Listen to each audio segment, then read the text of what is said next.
John, you might have to check core settings, configure audio and video, and just make sure that you're pointed to all the right devices. Okay, we're live. We're live. All right, here we go. Dick Jokes and Dragons presents Season 2.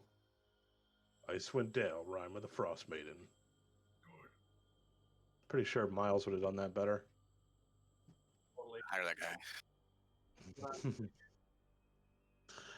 All right, so welcome everybody. Everybody say hi to people in Twitch. What's up, G's? What's up, guys? It's probably just my wife, but that's okay. All right, so we're going to kick it off with the adventure hook. Here we go. An endless cold winter night has taken its hold over the region of Icewind Dale. The folks of the region blame Oriel, the Frost Maiden, god of winter's wrath. The current state of the region has brought all sorts of undesirables to the land, seeking to exploit the lands for wealth and power. 10 Towns has noticeably come under fire as of late. Unseen thieves have been rumored to be taking advantage of the eternal darkness, depriving 10 Towns of their trade goods and other valuables. Most harbors have been frozen over, making it impossible for fishermen to make a living. Local large game such as moose, elk, and caribou have become non-existent due to the emergence of larger predators such as yeti and other awakened creatures who seek to hunt under the cover of menacing blizzards. Existing roads have been snowed over, making it almost impossible for merchants to travel between each town and in and out of the region. The state of the region has become a concern for the elders with ties to Neverwinter, Baldur's Gate, and Waterdeep. These cities depend on the folks of Icewind Dale for trade, and they have seen a noticeable drop-off in folks coming in with goods from the north. The elders have sent out messages to all ends of the Sword Coast, looking for some bold adventurers to head into the godforsaken region and put an end to this endless night. For winter no longer is coming, it is here. If Ariel is truly behind this blight, she must be stopped. Lord Protector Sildar Hallwinter has sent you word about this effort on behalf of the Lord's Alliance, who seem to be organizing this call to arms to the free cities of the Sword Coast. A handsome reward of 1,000 gold pieces per adventure has been offered, and the title of Stingblade will be bestowed to any adventurers who complete this task and do so in keeping with the standards and beliefs of the Lord's Alliance. Those who wish to gain this rank shall do so with honor, glory, and compassion for the struggling people of 10 Towns. Those who don't will still receive the reward, the monetary reward, so long as they have not committed any heinous crimes in the region.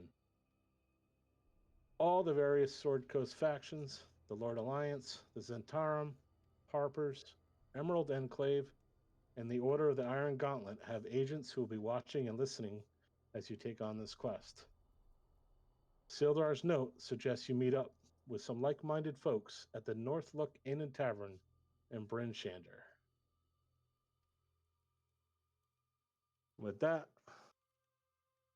we're going to go ahead and play the opening.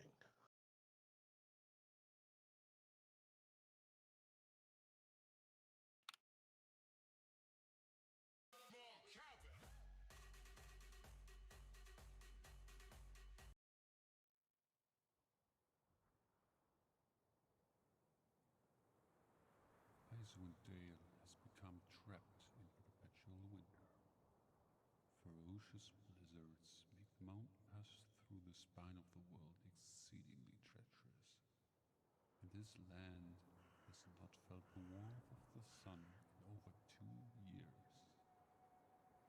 In fact, the sun no longer appears above the mountains, not even in what should be the height of summer. In this frozen tundra, darkness and bitter cold reign as king and queen. Most Dale residents blame Oriel the Frost Maiden, the god of winter's wrath. The shimmering aurora that weaves across the sky each night is said to be her doing, a potent spell that keeps the sun at bay. Dale folk live in a scattering of settlements known as 10 towns. The drop-off in caravans coming from the south and travel between settlements in this never-ending winter has left everyone feeling isolated. Although each town has resolved to appease the Frost Maiden with sacrifices of one kind or another, no respite from winter's fury seems forthcoming. For adventurers such as yourselves, 10 Towns is a place to test one's mettle and, in the spirit of heroes who have come before, leave one's mark on this frigid, blighted land.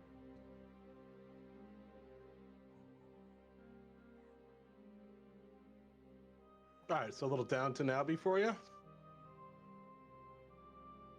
You guys probably don't get that joke. It's all right. Your favorite Moving show? on. I believe it's pronounced Downton. Oh, for Christ's sake. So we didn't do this the whole freaking campaign. We found the real viewer. I think we did. All right. Maybe if you had a little bit of the King's English, it'd be Downton Abbey. Give me a few drinks. I might pick it up. All right. Let me turn this down a little bit. Also, you guys that are playing, you have a Sirenscape online player that you guys are connected to. There's a volume control in there if it's too loud for you guys. Just adjust it there. So some sounds will be brought to you by Sirenscape, which is a service that I'm subscribed to. They pretty much do all the D&D campaigns that have been kind of published. They kind of do the sound effects and stuff. So it saves me lots of hours of prep time. It's very cool. They certainly add a lot of immersion. They do. So getting back to the story, so yeah, you guys are all from different corners of the world here, Faerun. You've all made your way to the Northlook Inn and Tavern up in the Icewind Dale region. In fact, we'll go ahead and switch our locations.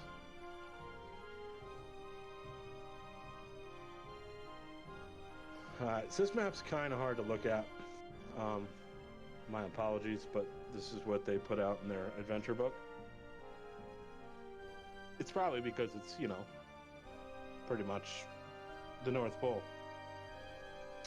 Can everybody see the map of Icewind Dale? Yes. That's a lot of snow. That is. All right, so first step for everybody to do is on the left-hand side of your screen underneath the Forge icon. Make sure you click on the bookmark icon. And then there is a little like purple pin thing. You want to make sure that that has a slight soft glow to it, so it'll show your locations on the map when you're on the character select thing. So that was one of the things I forgot to go over. Sorry, Like what? It should be highlighted, you're saying? Yeah, so upper left-hand corner, go to the bookmark icon. Look for the purple pin, and you should be able to... I see, like, all it is like little flag. Yeah, and then Like upper... journal notes? Journal notes? Yeah. I see it turns purple. Yeah. Okay, go. So, Thud, if you want to do that on the observer, I want to see if it actually works real quick. Sorry. Yeah.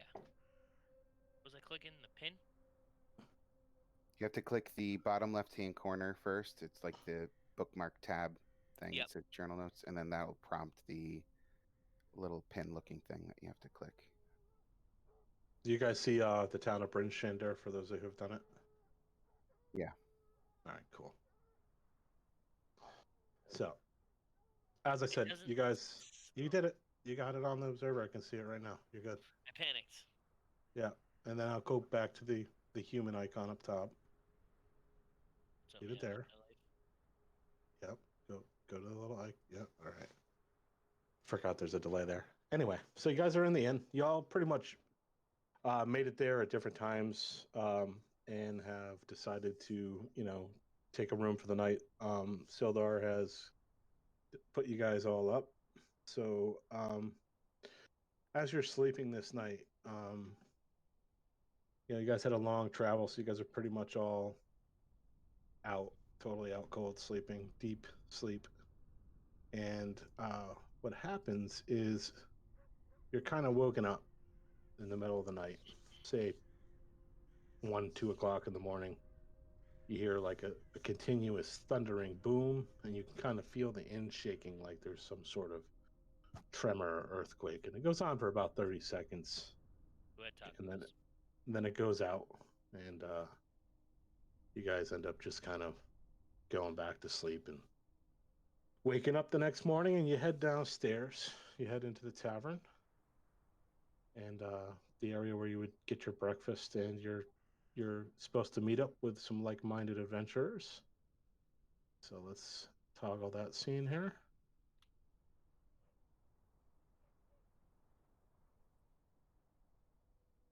All right, changing scene.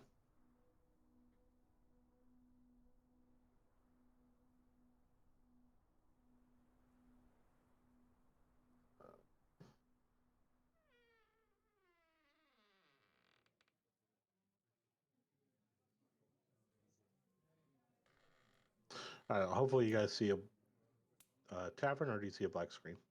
Black screen. All right, cool. Real quick.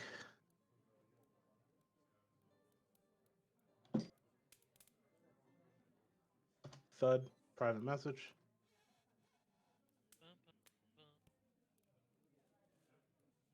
Now I see the tavern.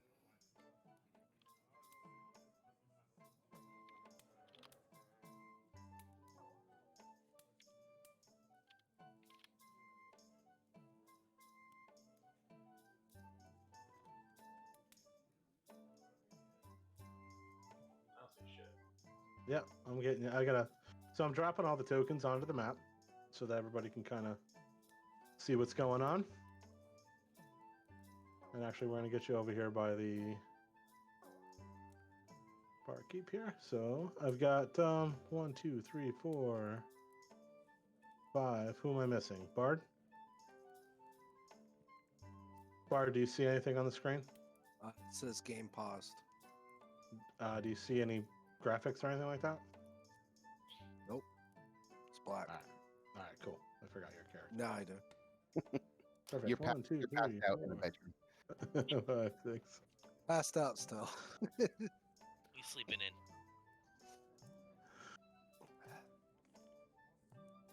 All right, so you guys kind of wake up and come down the next morning, and Scram Max, the innkeeper, kind of waves you over and welcomes you. Says you guys are welcome to have a seat at the bar or find a table and we'll get you some breakfast. Sildar has provided enough payment for free food and lodging at the Northlook Inn for up to a full 10-day. And I should mention that the year is Dale Reckoning. They call it Dale Reckoning. 1489 DR for Dale Reckoning. A week is actually 10 days long and is referred to as a 10-day. There are 3 10 days per month and 12 months per year. And also, if you guys are familiar with D&D lore, this adventure is more than a century or so after the events chronicled in the Crystal Shard, which is famous by way of the drow Drizzt. So yeah, the plan is you guys are kind of coming together. He knows who, you guys had all arrived the night before on behalf of Sildar. So he kind of pulls you all together, except for one figure who, if you guys notice in the southeast corner of the actual tavern here, there is a guy cloaked in the corner. He's kind of got his elbow up on the hearth, and he's taking a look at you guys. Thought I want to hand it over to you. Oh boy. Just kind of just sitting back here, watching, observing, kind of quiet, just seeing how the morning's gonna unfold. The guy in the corner? All right. That's me in the So corner. Is that you in the spotlight? Not yet. you're losing your religion. I've already lost it. Is he staring at us? Yeah. In a non-creepy, like Chris Hansen way. More of like a, just like studying, just seeing what everyone's Who's he all staring about. at? You know, not in. I'm not gonna touch you.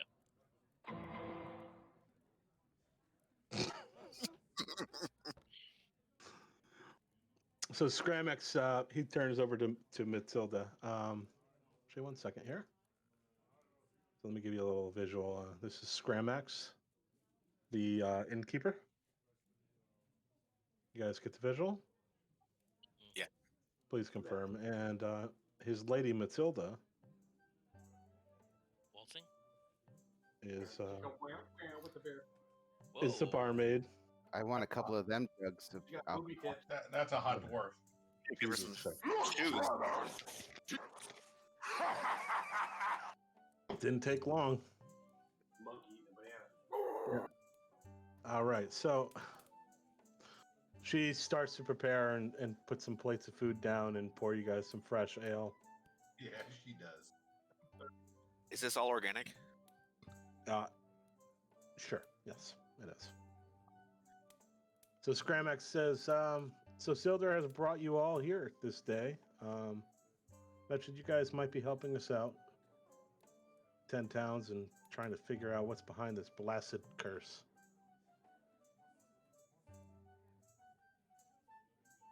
That fellow over in the corner was also, he kind of lowers his voice so Thud doesn't hear this. He says, the fellow over in the corner was also sent by Sildar. I'm not sure why he doesn't join you here for breakfast. I already ate. You didn't hear that, dude. He whispered to the guys at the bar, don't meta me. Real quick, do you guys feel like engaging Thud, or just you want to leave him in the corner? I walk over. Do we know everybody other than Thud? No, not yet. We're getting ready to cover Okay. that. So you're basically gonna sit down and have breakfast together, and I was gonna go. Let's go over introductions, and we'll leave Thud in the corner. So why don't we start with that? Let's go ahead and start with you, Tinker. If you want to just a quick rundown of who you are, skim over your background, and let us know. Like to the people or like meta knowledge wise? You can kind of act like you're talking to your fellow adventurers that are here that you're meeting for the first time. Okay. We could do both. Like you can introduce yourselves to the adventure, and then we can actually definitely meta to the people your backstory if you want. I'd rather introduce myself to the meta first. All right, go ahead.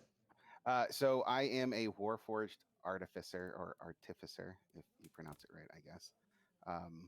And I am not the first of my kind. There's someone that created me, another Warforged, and my goal is to basically enact revenge on something that happened to the original. And so I've failed.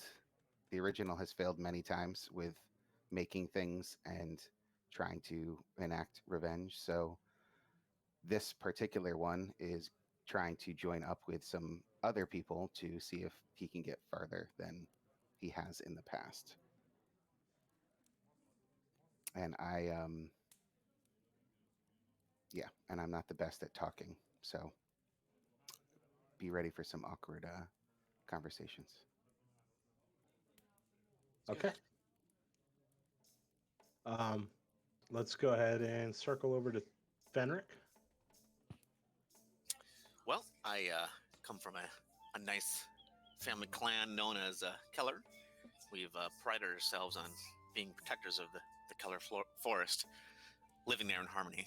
I guess over time I've kind of somewhat inappropriately developed a love for gems. Found them in nearby towns.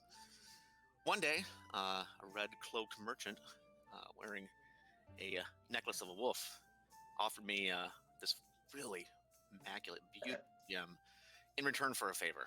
I have to admit, I kind of couldn't help myself. I agreed and began to deliver this vial to an outpost on the edge of the forest.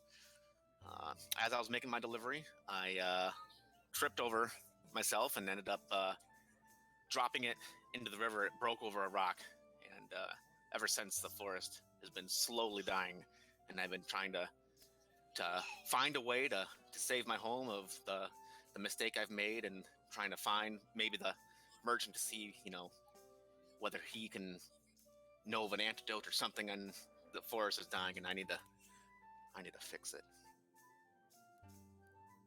Very good. Very good. All right. So as Tinker and so as we meta this and tell everybody our backstory, so as Tinker and Fenric are kind of introducing themselves to the party, you guys kind of notice out of the corner of your eye Thud Flagstaff.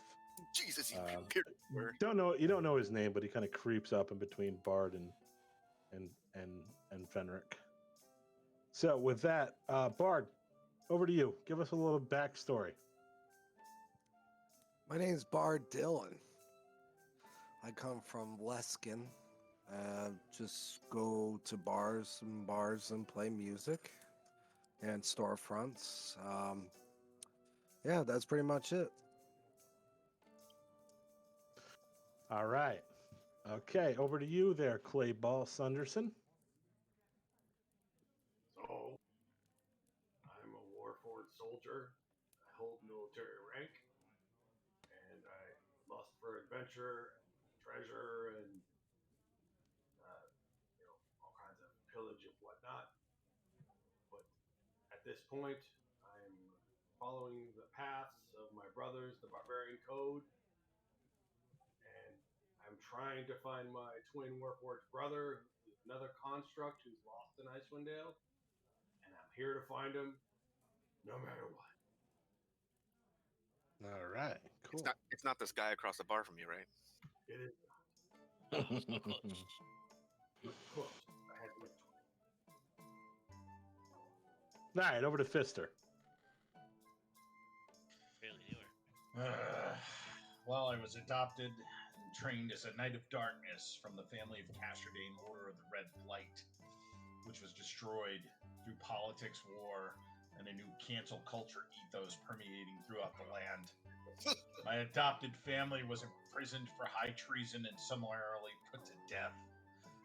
Vowing to have revenge on those responsible and the blackness growing in my heart, I experienced a sudden and abrupt change when my adopted mother came to me in my dreams and waking nightmares.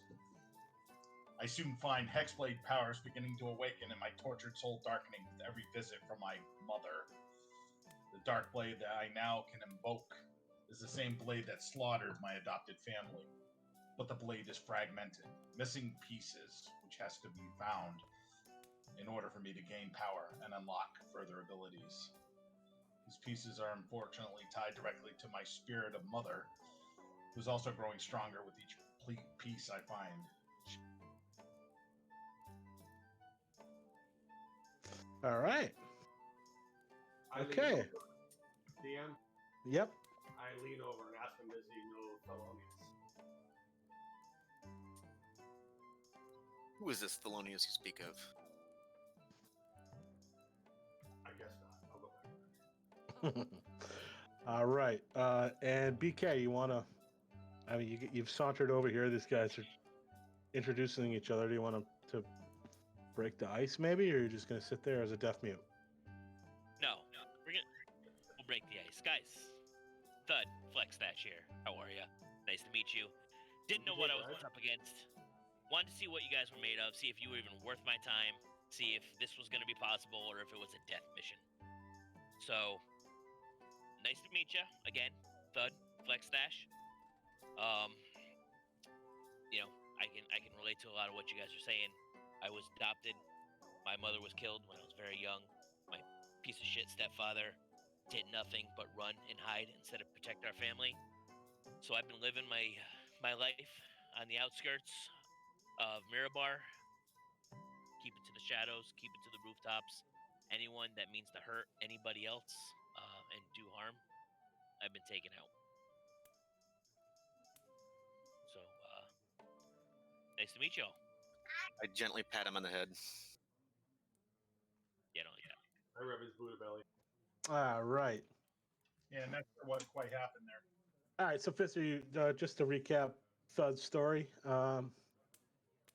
Dude is kind of a loner. He was sizing you guys up to make sure you guys were, of his caliber, so he could join you. His parents were kind of killed, Batman style, and he's looking for revenge or some shit like that. Just my mom. Oh, okay, just your mom. My I'm dad sorry. run and hid. He hid under the bed like a piece of shit.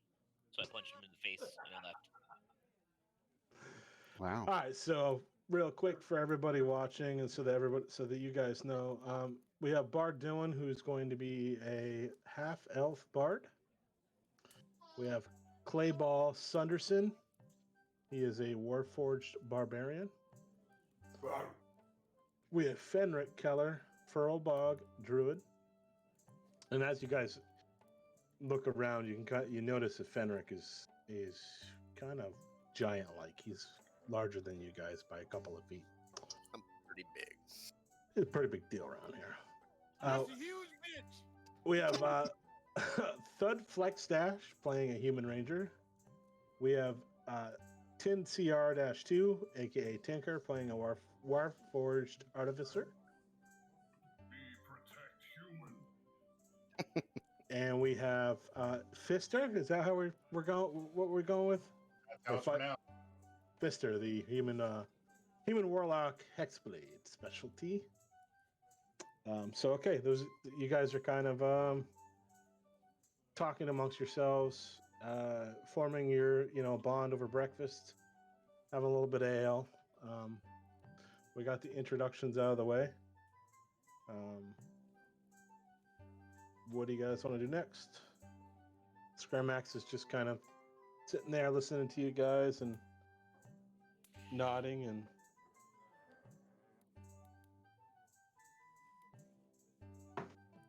not all. Order another round of ale. Another round of ale. So he's 7 in the Matilda, morning? get these guys another drink. By the way, let me start the clock. Boom. I don't eat or drink, so I just kind of stare and Yeah. poke my There's a mouth drink dry. a drink put in front of me, and I kind of just like look left to right, and I just look down at it. So Matilda realizes what that is, so she grabs a couple of quarts of motor oil and throws it in front of you two. Start I moving. flute and start playing. And Scramax throws you a couple plates of nuts and bolts. Crunch, crunch.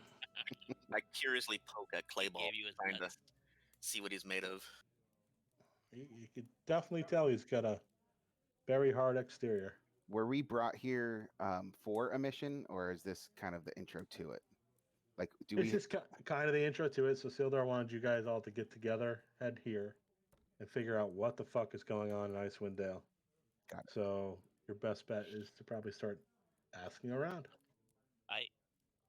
What brought you all here? I was propositioned for my keen abilities that Icewind Dale was in need of help. 10 Towns was in need of help, and I was told to meet fellow adventurers at this inn and tavern. I'm assuming it's you guys. Do we all have the same kind of invitation here, or what? I did get the same invitation. I was hoping that while I was up here, I might be able to cross paths with this merchant to save my hometown, but I'm here to look for other adventurers to try to see what's going on around here and help save the area. I'm here to play a song and kick ass, whatever you guys are down for. So Scramax sees you guys kind of talking about it. He kind of leans forward and he goes, "Yes, Sildar said he was sending help. Yes, Sildar. I'm glad we could put you up and give you a few nights rest. There's lots of trouble going around here in 10 Towns, as you may have noticed. There's been kind of an everlasting night. We really only have light between the hours of 10 a.m. and 2 p.m. and what light we get is no better than dusk. Other than that, it's just pretty dark. It's pretty cold. Plenty of blizzards plenty of freezing weather has come our way. A lot of the towns have been kind of cut off. You have to forge your way through lots of snow and dangerous mountains and valleys. Creatures have come down from the hills, and they've definitely started to take advantage. There's some unseen thieves been stealing things. Nobody could get kind of a hold of what's going on. And then he kind of says, there was a group of wizards from the Arcane Brotherhood who caused a stir a night before you all arrived. They are bickering over something they seek buried somewhere out in the frozen tundra, from what I could tell. One sprightly lass must not have been welcome, as she stormed out claiming she would find it on her own, whatever it is. As he seems to drift off into thought for a moment, he then snaps out of it and continues. The trembly one had the shakes real bad. Blamed her for stealing an orb of some sort. She sent 2 of her pet kobolds after the sprightly one, as he chuckles lightly before drawing a puzzled look and says, the rest of them, they all stayed for a while and bickered for a bit. Then they seemed to part ways as their fellowship seemed to have broken up. Funny lot, them wizard folk, always trying to outdo each other rather than work together. The fellow by the name of Dazan in the red getup stayed behind, though, for another night. He must have heard the thunder and felt the shaking last night as he dashed out of here the moment it stopped. I figured it was some sort of wizardry trick one of them was playing on him. Or it could be that the Frost Maiden herself is unhappy with them meddling in about her lands. Who knows, but this damn curse needs to end. Just then the door opens and in walks a figure decked out in what looks to be winter clothing with crimson highlights. He is a middle-aged man with brownish red hair and a somewhat unkempt beard. He strolls over to the hearth to warm his hands. And with that, you see over by the hearth, you should see a wizard now. The barkeep looks up and says, Master Dazan, I see you have returned. Shall I have some breakfast and ale prepared? Dazan spins around and promptly replies, no thanks. I must settle up and be off. That rumble last night was caused by what seems to be a massive avalanche. It seems we are now cut off from the path that leads from this region through the spine of the world pass. This was no natural avalanche, however. Must be Ariel's work. It's going to take some time for the 10 towners to dig out of that. I must catch up with my fellow wizards and bring them this news and send word back to Luskin by Raven at once. So he stops and he ponders for a minute before he pulls out a coin purse. He kind of saunters over to the barkeep and tosses her the coin purse. He says, I passed a group of shield dwarves headed this way. They should be arriving any moment. They are in desperate need of rest and comfort. Put a room and some food on my tab, enough for a few nights.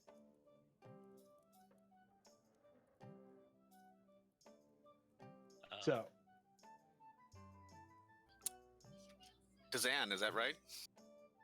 sure is.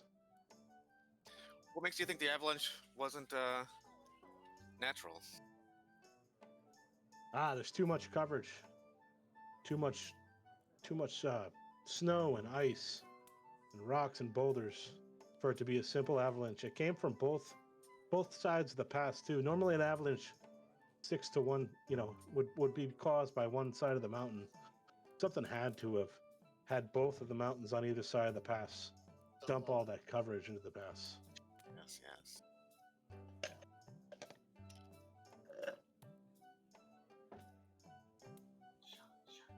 So he seems, Dazan seems very anxious. He starts to gather his things up.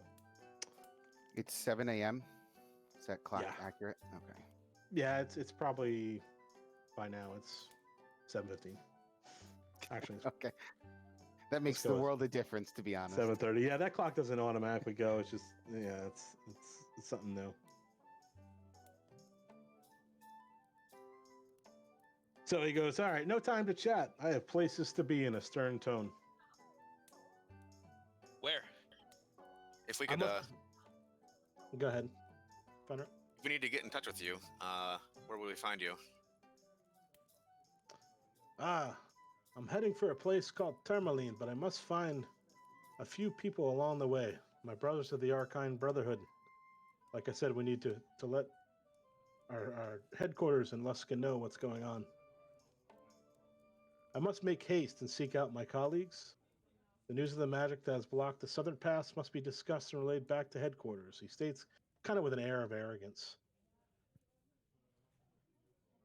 He kind of takes a moment and sizes you all up with a kind of a questionable look, and he goes, you, though, you may be able to help the people of 10 towns, however. The very shield dwarfs in need of rest were besieged by a pack of goblins on their way to Bryn Shander.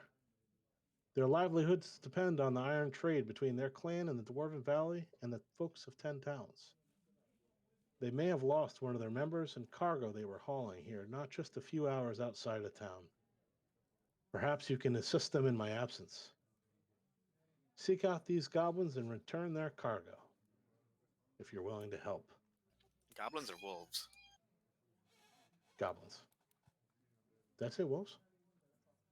Goblins. All right, cool. You take off. I think Benrick just wanted wolves. Yeah. Fine looking eats. That's it then, I must be off. He claims kind of with an exuberant confidence. And in a whirlwind, he settles his tab and races out of the inn. You can hear him briefly speaking with someone who seems to be thanking him out front. And then a silence breaks out. After a moment, the door flings open and again in walks three very exhausting looking dwarves. These poor bastards are bundled up and shivering. And they make their way over to a table in front of the fire. Barely able to catch their breaths, they sit down around the table, and the barkeep quickly fills 3 mugs of ale and sends the bar wench over to them at once. So now you see over in the corner these fellas. Where's the front door to this place? Is it this? Straight behind you. I show okay. right there. Got it. Walk over to them. Talk to the dwarfs, yeah. All right. So Bard, you want to walk over to him? Yeah, I walk over to them and I pull out my flute and I start playing and talking to them. All right. So we're gonna drop Bard over here. You got something queued up you want to start doing?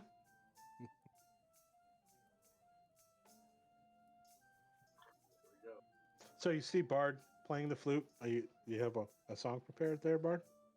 No, I don't at the moment. All right, we'll use our imagination and let Sirenscape kind of play. Anybody want to talk to these guys? Order some food from the bar and bring it over to them. All right. So Fenric, they see you coming in your imposing size.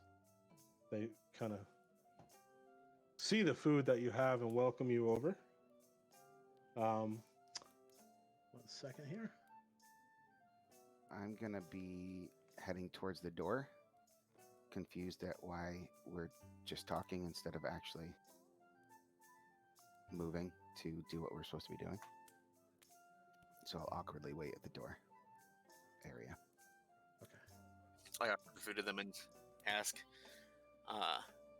tell me of your troubles. You look pretty tired.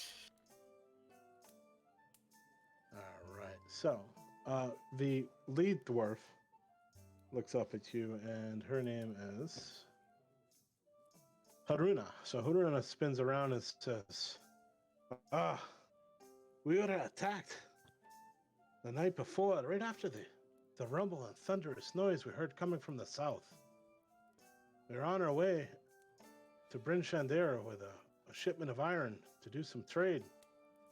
Goblins attacked us. I believe they might have killed one of our own and made off with our sled full of iron.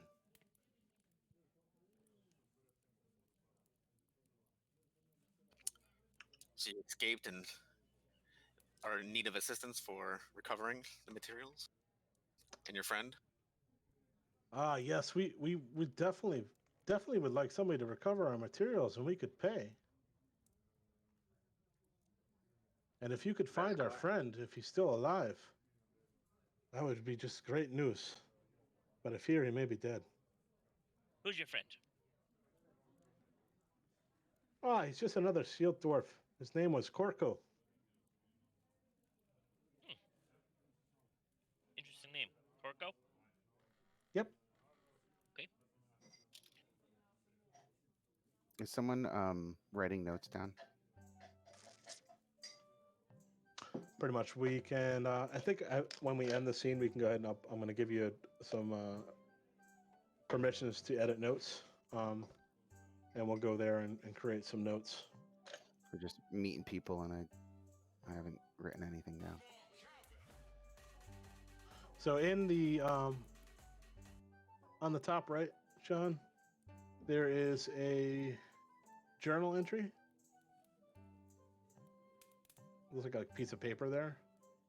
Oh, yep, And there should be a Bryn Shander note. there is. And by the way, let me just show. This is the so each of the 10 towns has a kind of a insignia, and this is the symbol that you see. Well, that you would have seen coming in the night before, except it was very dark, so you probably didn't see much. You'll Cool. probably get a better look at things when you guys go out. So I will make you guys owner of that note, and you should be able to edit it once I do that. Okay. Yep. What's that shield look like on face? Who wants to be our de facto scribe? Tom Sanders. I got one nomination for Tom Sanders. I was admittedly already taking some light notes, but they're pretty atrocious and short. I'm gonna have to recap later. Yeah, just if we can get the gist of things. Yeah, I got the gist. Yeah, we'll do a quick wrap up before we leave the tavern and make sure everything's covered. So yeah, basically these dwarves are bestowing you a task if you're willing to help them. Dazan had came in earlier and asked that you help attend these folks that he had met in his travels coming here who looked like they were hard up, and he's putting them up for a couple of nights here at the end. Also, I should say the Matilda here is a provisioner. I'm going to give you guys permission to her sheet. So if you guys would like to buy supplies, again, the region is very dark. I definitely suggest those of you without night vision, or dark vision, I should say, look to buy some torches if you don't already have them. So Fenric, you're the one that kind of fed these guys. Bard's lifting their spirits with a nice tune. Thud is asking them questions. They seem a little bit more amiable to you, Fenric. Kind of looking to you for a response on whether or not you think you and your team think you want to help them retrieve the supplies. Yes, we'll gladly help you. It's the right thing to do. All right. So Is there a reward? I mean, I think the sake of helping them is a reward in itself, isn't it? Well, we'll see what the supplies are. That we're going to return to them, right? That we probably will return to them. Most of them. Very well. What? Say 65% of them.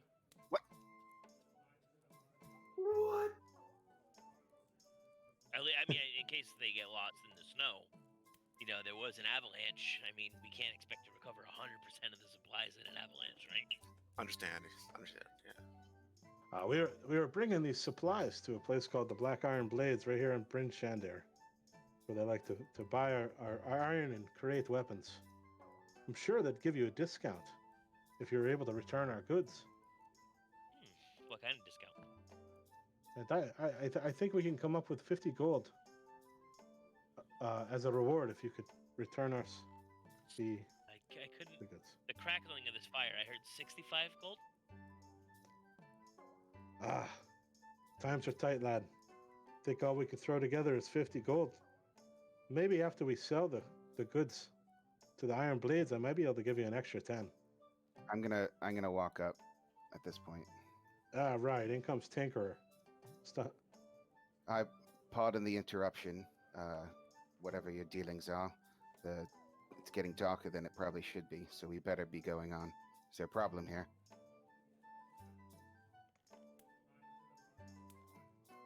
Darker. I thought it was going to get later. Around 10. It's darker right now. I'm looking at the dwarves, kind of imposing. No problem here, sir.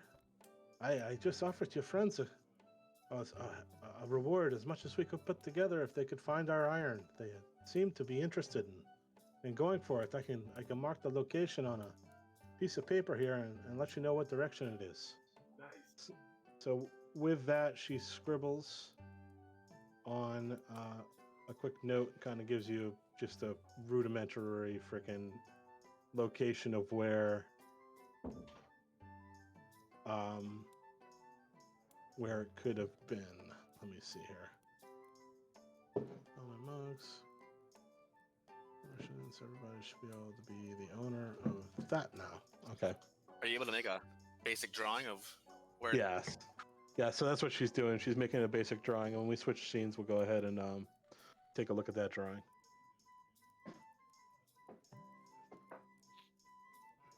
All right, so guys, it looks like you have a mission if you wish to partake it. It seems like most of you guys are down. We see the yellow exclamation point. I'm gonna go ahead and assume, yeah, the yellow exclamation point has been accepted. It's now gray, waiting for turn in.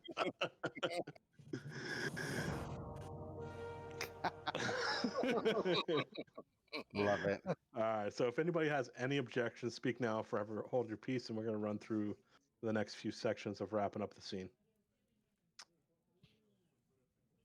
All right, very good. So, if you guys would like, again, it's going to be dark out. I suggest you should be able to buy some supplies from Matilda. She should have torches. I think now, if you double click on Matilda, she should open up like a merchant sheet for you. And you can peruse her goods, and I believe you should be able to buy things, and it'll automatically deduct it out of your character sheet as far as money goes. Let me know if you have any issues. Which one's Matilda? Matilda is, I'm going to do that right there. Oh, cool. And actually, I'll just move Scram X back so that he's kind of... And it is control click, just to let you know. So, another thing too, when you guys pull up certain things like your character sheets and whatnot, you should now have a pop-out option up at the top. That'll put that into a separate browser window that you can move out of the Foundry and onto another window if you want. Nice, I like it. So right now you'll have permissions to buy from her. We're not going to get into selling right now. We'll do that later on down the road if you guys feel like it, or if I feel like it. We're going to keep track of rations, so make sure you guys have rations. And we're going to, eat and whatnot until I get sick of tracking that. Hey guys, So I see she sells bells. Would it make sense we maybe each spend a gold point or a gold piece and pick up a bell? And if we get lost, we can shake our bell and the help problem find with each that is other. enemies might see us or hear us. But it could help bring us back together. I mean, I see, but Yep, so those of you who want to buy Belle, go ahead. It looks like she's got 3 on her. These aren't endless supplies. So just make sure you look through the list. We can use them for traps as well. If you don't have dark vision, you're not going to be able... Yeah, exactly. You're not going to be able to see shit. So definitely would look to grab some torches. All right, very good. Looks like Fister was our first guinea pig and grabbed some torches. I do have capabilities to light some stuff as well. Not as good as a torch, but just as a heads up. All right, cool.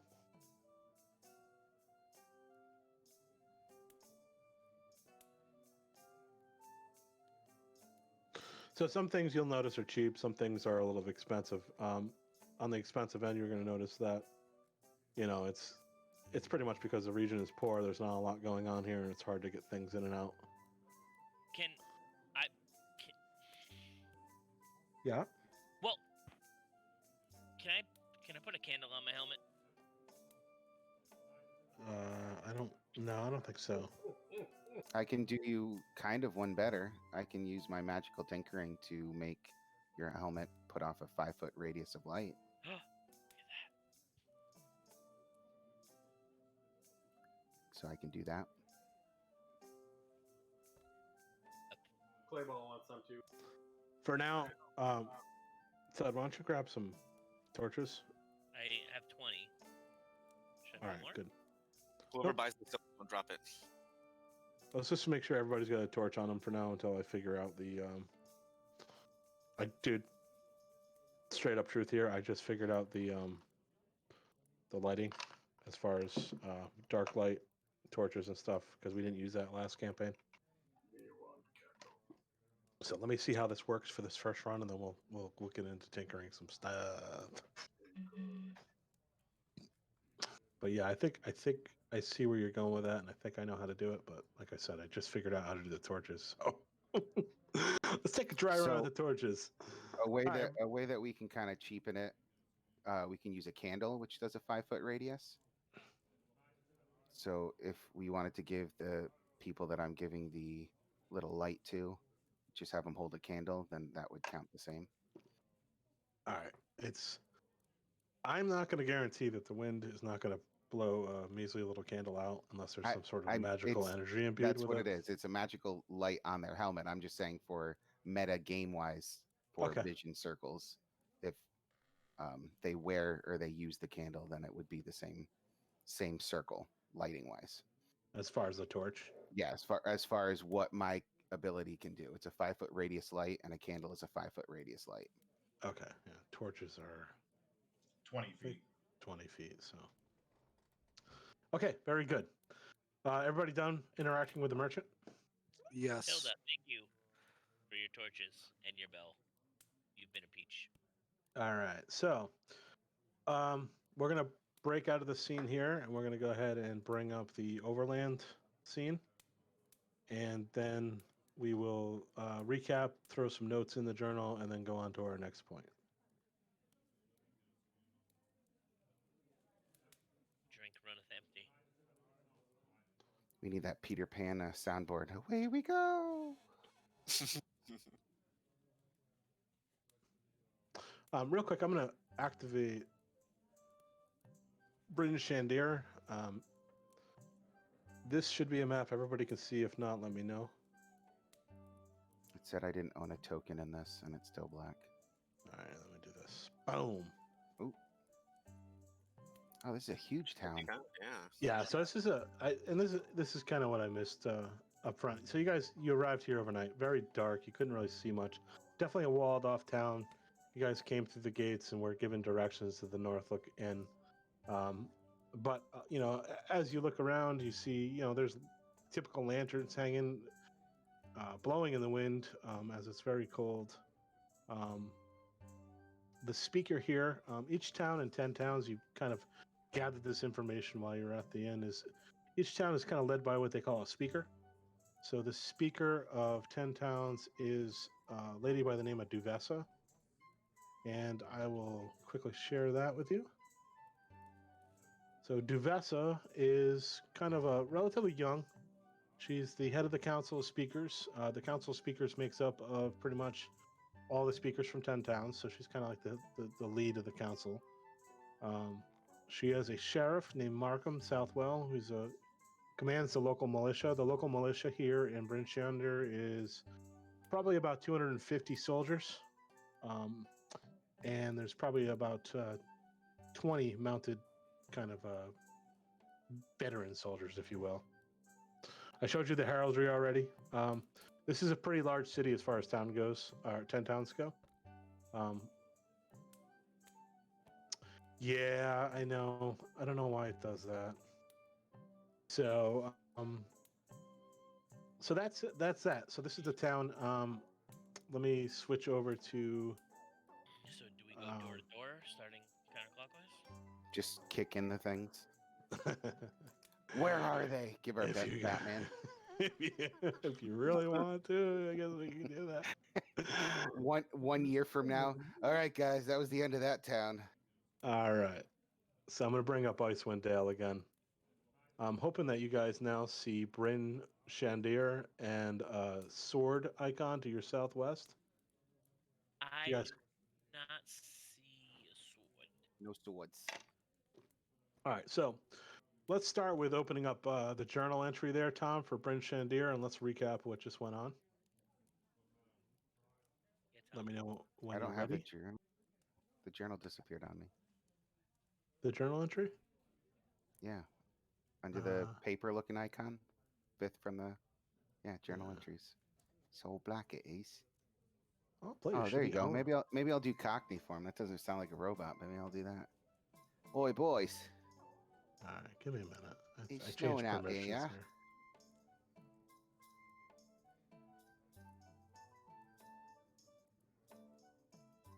All right, I just There it changed is. permission. Do you see it? Okay.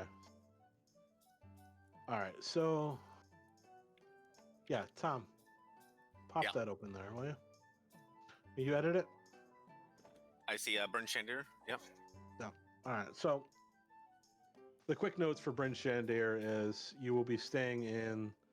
You have pretty much 10 days, 10 nights worth of stay and food and lodging in Bryn Shandir that you guys can use during the campaign for free on Sildar. Not including last night.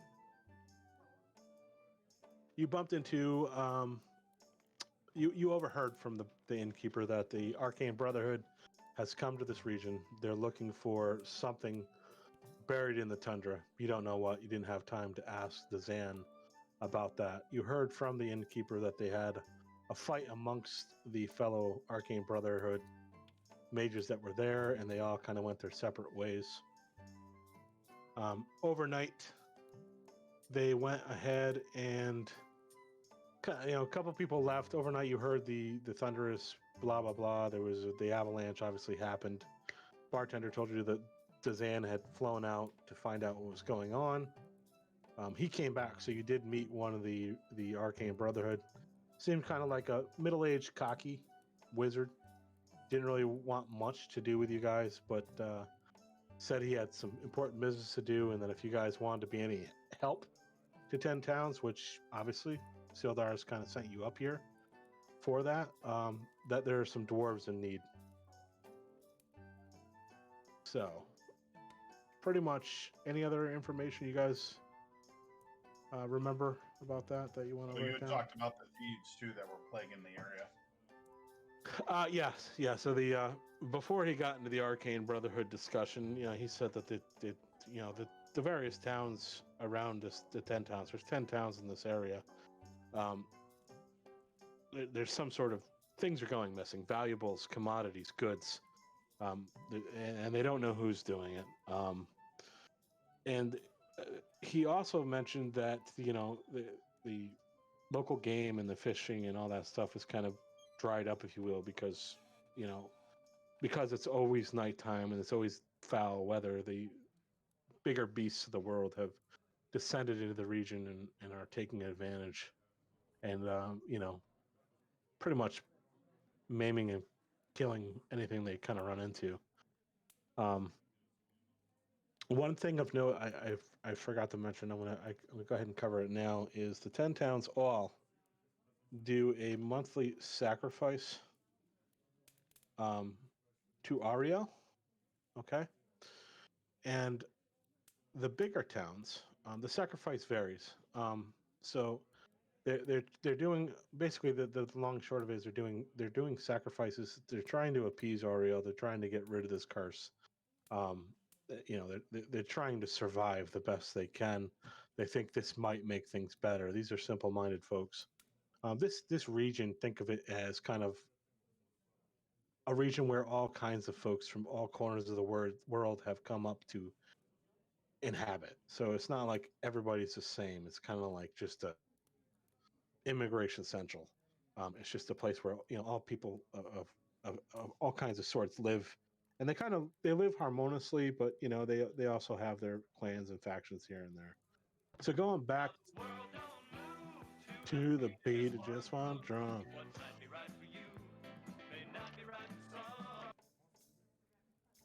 Different strokes. So getting back to the sacrifices, the larger towns in the area, their sacrifice is actually human. So they'll do a town lottery, and they will select the winner of that lottery, if you want to call them a winner, strip them naked, and they will put them outside of the town, chain them to a post until they kind of freeze, wither, and die, and they don't know what comes, but something comes and devours the corpse. Some of the smaller towns, they will sacrifice heat and warmth. So for a couple of nights, they won't light any fires, torches, or anything that could heat them.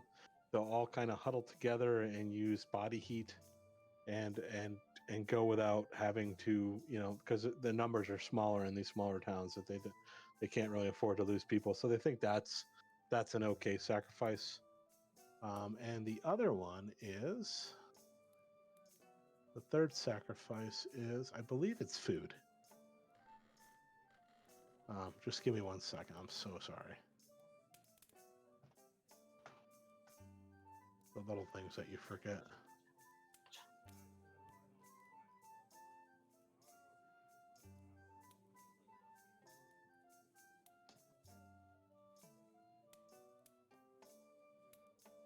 Bar Dylan, your music sounds phenomenal, by the way. Thank you. I've been playing for a long time. It's so folky. Someone in my chat said you're playing Respect by Pantera, but on a flute. Oh, yeah.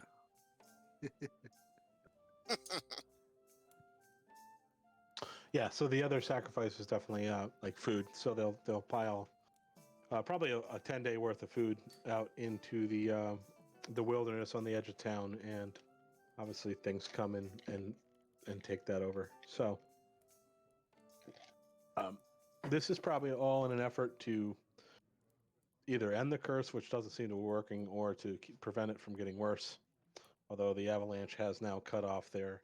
If you look at the southeast sector of this map, you can see a road. I want to mark the map over, maybe right over in this general region. That kind of leads down into the Sword Coast and the other areas. I don't see where you're marking. Just look southwest, I should say. Well, it's two different directions. Yeah, I'm sorry. Southwest from Bryn Shandir. Just follow the road all the way down. And then, like right here in this area. Don't really have a good marker, but... Oh, I see it. Okay. Yeah. Bottom left corner of the map. Bottom left. Yeah. All right. So you guys met Dazan, and he's obviously he left you guys in searching for the people he fought with a couple nights before. And he's very cocky. Very cocky, arrogant. Then you met up with the shield dwarves, right? Poor bastards that came in from the cold. Poor bastard. Yeah. And Haruna was kind of the female dwarf, spoke for the group and told you that one of her friends, one of their kind had, one of their members of their party had fallen to the ambush. They were dragging the dwarven iron that they had mined, and kind of smelted over to the black iron blades, which is a armor here in Bryn Shandir. She offered you guys 50 gold pieces to return it, and hinted at possible discount given to you by the Black Iron Blades. She also marked on the map a location of the ambush, and I guess you guys aren't seeing the sword icon, so I'm going to fix that. All players should be now owner Yep, of there that it is. note, and there should be a sword. Right there. So I'm gonna say that's probably, let's see, 3 miles out from Brandon Shandater. So you guys are kind of gathering yourselves. You've met, you've made introductions. You seem amicable to each other. So you're headed out of town. You definitely want to get after the trail of what's happened here before it goes cold. We travel So, there. well, we're gonna travel there. We're not gonna automatically get there. We're There's gonna no do quick some. teleport. Yeah, we're gonna do some. There's no flight master from here to there, I should say. We'll send a warlock and 2 people, and we'll summon the other 3. It'll work. With a summoning stone, why not? Okay. Yeah. Can you see those notes? All right, Yes. it's everybody can see the notes. Great. It's been about an hour. We're gonna go ahead and take a 5-minute break for refills and whatnot, and then we will get on to traveling to the next part. Roger. After these messages, we'll be right back.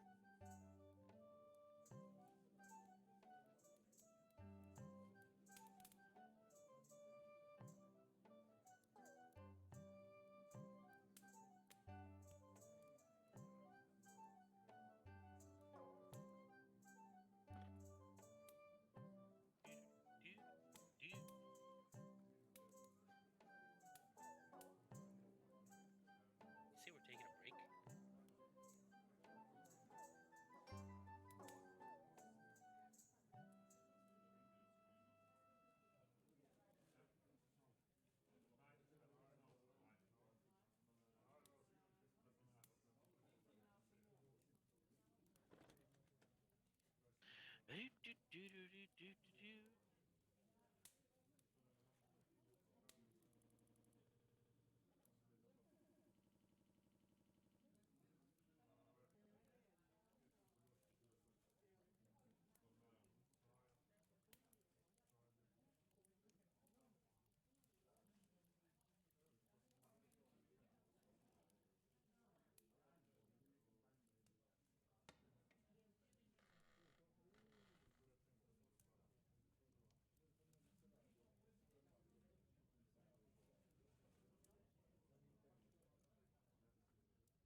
All right, guys, I am back. I don't expect everybody to be back yet, but Back. I'm here. Yeah, I'm here. In the intermission. A minute early. Who are we waiting on? Oh, gum gum for dum dum. I'll be See back you. in like 2 minutes. Why You is don't it have get- 2 minutes. You have 1 It's minute. getting dark. yeah, that's just me. I'm trying to. So I'm toying with this calendar here. This is a new mod that you might see. The calendar second night of Nightel or whatever it says. That's sweet though. I like it. Yeah. So this is considered nighttime or dark. Well, like I said, so the only real daylight you get is between 10 a.m. and 2 a.m. and it's kind of like dawn or dusk, I should say. Other than that, it's black. So I'm toying with the different. So I have lighting effects for daytime, obviously transition to daylight, transition to dusk. I have a transition to darkness, and I have a transition to dawn. So right now that's dawn. I want to look at dusk, so I'm just kind of toying around while we wait. So this is going to be dusk. Doesn't look much different than dawn. So when the clock hits when the clock hits 10, we'll go ahead and right now we should be looking at this. Wait, hold on. This. I did too many changes. Hold on. Foundry just yelled at me. Stop making all these changes. So we should be looking at It was 10 a.m. to what? 10 a.m. to 2 p.m. is going to be the hours Got that it. we're going to be considered. So you should see clouds and stuff as well floating through. So What's just as exciting is I found the hidden stash of Oreos. oof. So now I have some Oreos to eat. Tidbit jelly I am. Sorry, I didn't mean to say it. It's just it's a great find. You know what I mean, love? Oh yeah. Double stuff, and I got some milk. I do. Oh, you got milk? Oh yeah. All right. So, Before so we start, yeah, go ahead. does anyone want to hear Bob Dylan do a Folgers coffee commercial? How long is it? Best part of waking up is Folgers in your cup. Like it. It's pretty good. I would have saved it for one of my Bard spells when you have to use it in combat, but you can go ahead and revisit it later. Is that the voice you're gonna? Is that the voice Alright. you're gonna use for Bob Dylan or Bar Dylan? Bard Dylan.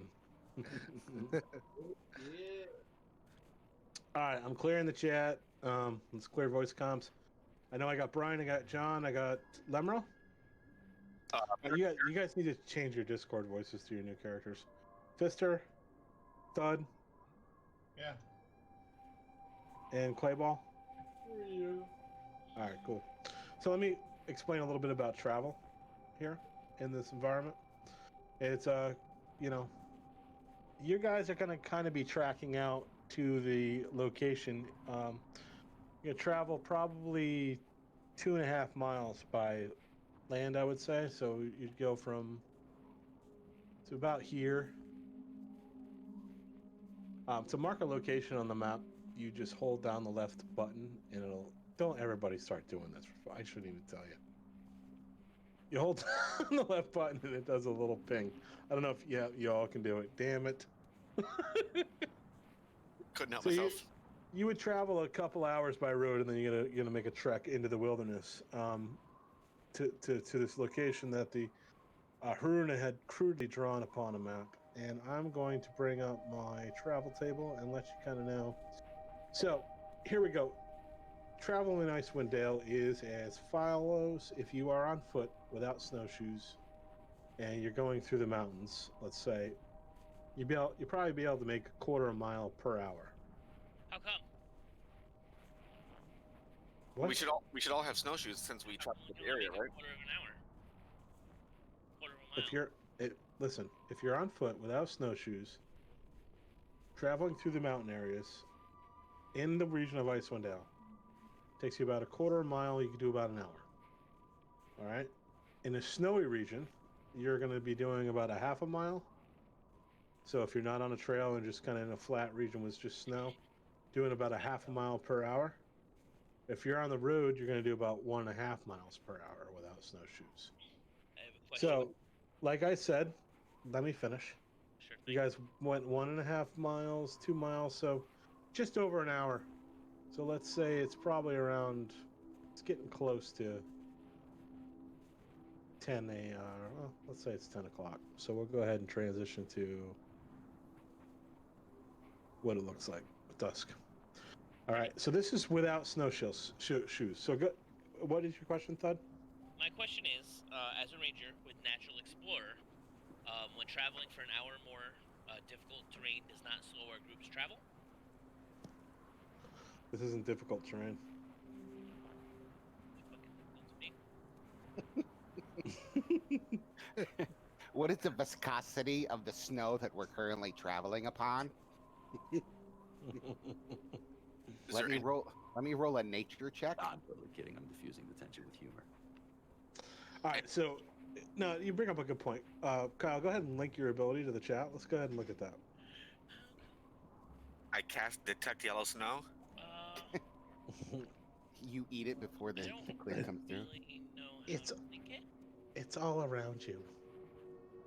Thud, go to features, right? What is the name of this feature? Natural Explorer. Natural Explorer. Click on that, hit standard roll. Throws it into the chat log, and what do we got?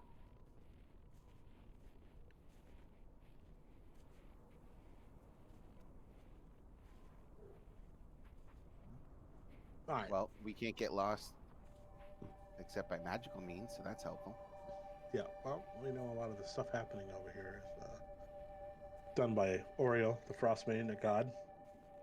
Obviously, there's a magical curse. Point taken there, Thud. Jesus.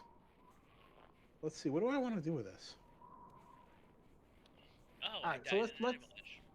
What do I want to do this? Your character just died. All right, so it takes you about an hour to get to the location on the road. Covered the next part to get to the ambush. Instead of taking about an hour, say we'll take about a half an hour.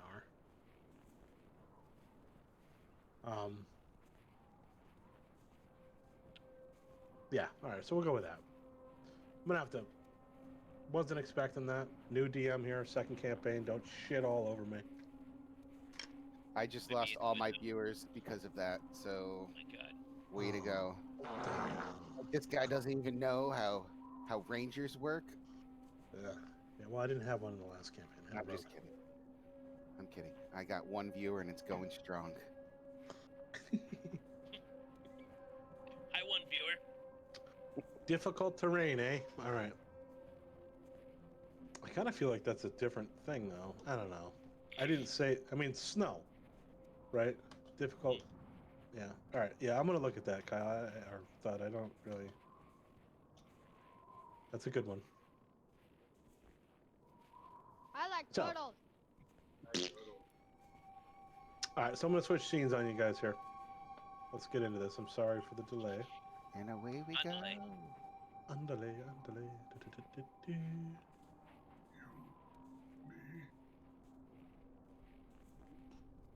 All right. Please tell everybody sees a black screen with no token control. Right. Just see a bunch of white stuff. It's typical Friday night, am I right, boys? You got that right. You know what I'm talking about. All right, we're gonna bring in some fellas. We're all friends. We're all friends here. Wow. Wow. Is it camera? I'm gonna ask you guys in a minute here for some details on how we're gonna handle marching through the woods and such. As if it's not difficult terrain. All right. For you, it's not difficult terrain. We still have to trudge through it. No. Oh, it says the fucking group, man. I don't like it. I thought it just says we can't get lost. I think we're gonna start using fucking D&D 3. Fucking look at that description, dude. It says for the group. It's crazy. Difficult terrain does not slow our group's travel, and our group can't become lost except by magical means, and we remain alert into danger even when we're engaged in another activity. Yeah, that's pretty badass. What I, Stealth you guys made a bunch of overpowered sons of bitches. You'll be Alright. okay. That just means that you don't have to give us like 2 goblins to fight because we're gonna get one-shotted. Good point. All right, guys. Let me lay out the scene here. So you guys are kind of coming off the road, headed towards this location marked on the crudely drawn map by Haruna.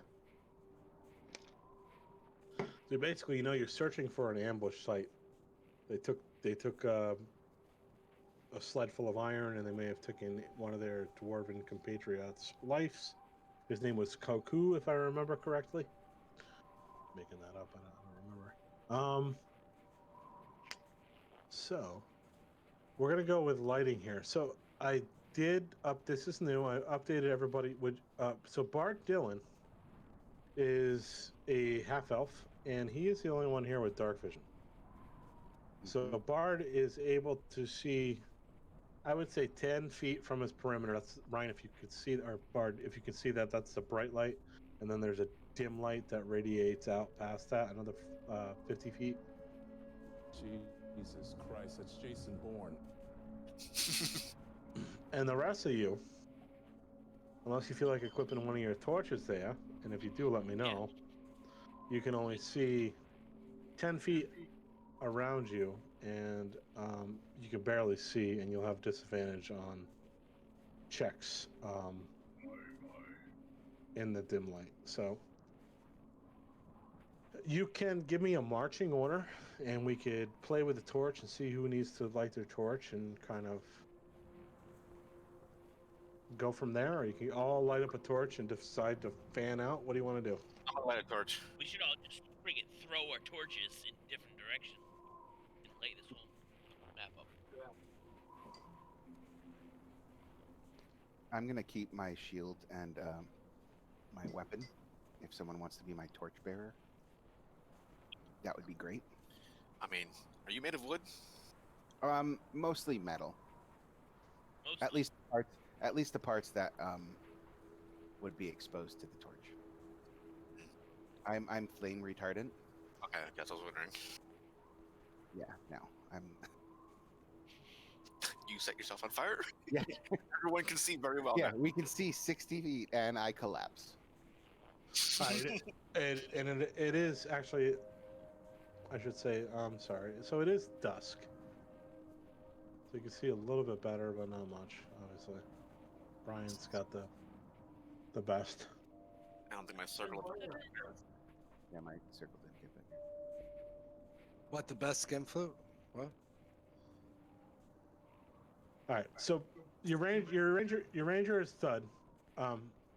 Thud, would you like to take lead, or are you gonna want the bard to take lead with his half elf?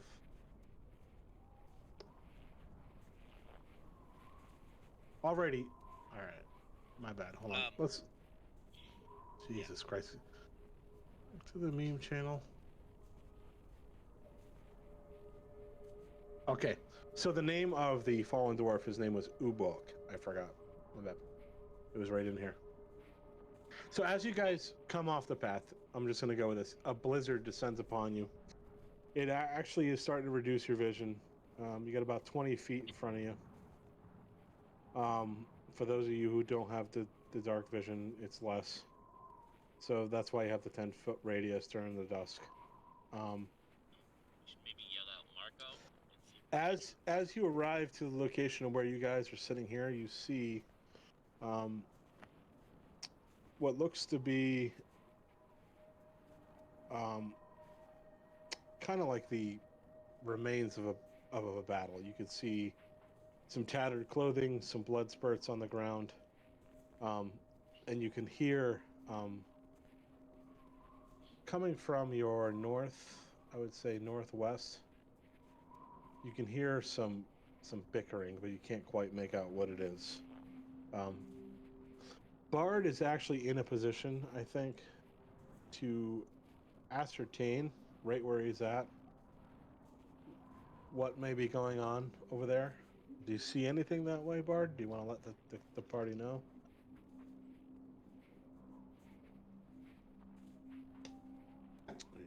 sit there. He's frozen solid. He's dead. He's frozen. All right, so let's go with this. The game is unpaused. Bard is starting to move towards the northwest. And what he can see, stop right there, Bard. We're going to start going 5 feet at a time. Each square here, Bard, you see that? Is 5 feet. So at some point, I'm only going to allow you guys to move about 5 feet at a time. Are you gonna move us up with him, or? No, I need a marching order. Who is the step scout? in front. Who is the scout with the group? That would be probably our ranger. Maybe someone. It would be the ranger normally, but I can't see shit. Okay, so or I can see. All right, so see, Bard, my friend, Brian, wake up here. Yes, I'm here. You are now the ranger until we can get Thud some fucking shit that can allow him to see. You are you're creeping around, right? You see this battle area right here where you guys are all sitting. You're coming up on a ridge. You can see to the northwest, very dim. You can only really make out some grayish figures. You can't see exactly what's going on, but can you describe to the group in a hushed whisper what you might see to the northwest? Guys, we gotta get low. I think I see 2 figures. I can't really make it out. It's a little blurry. We gotta be careful. And that, coupled with the fact that you can hear some murmuring going on, obviously there's something to the northwest. I think there's someone over there. I hear some murmuring over by the northwest. They might need our help. Hey, sit down. All right, so Bard relays that to the group. Let's say he just swings back down here, right? Boom. You guys are all huddled up. Bard thinks there is some sort of commotion going on. You guys know you're looking for goblins. You can hear some kind of goblinish speak going on to the northwest. You can see poor Ubuk's remains are here. There's a shield dwarf that's just hacked to pieces, dead. No vital signs. He's sitting there in the snow let's say right next to Fenric to the north. We can't see any of him. And actually, see anything? Anybody have survival? Yes. Yep. Give me Fenric, give me a survival check. You got it. Can I also investigate the guy that's dead? That's kind of what I'm. I want to see how he died. If it was like stab wounds, arrows, poison. I'm gonna use guidance. All right, so I'm trying to get Fenric to do. Let's do this. So what are you doing? You're doing guidance. Nice on a survival. Okay, so you cast guidance on yourself to do a survival check. As a cantrip, right? Yep. Mm-hmm. Go ahead, roll me a survival check. Just a quick check.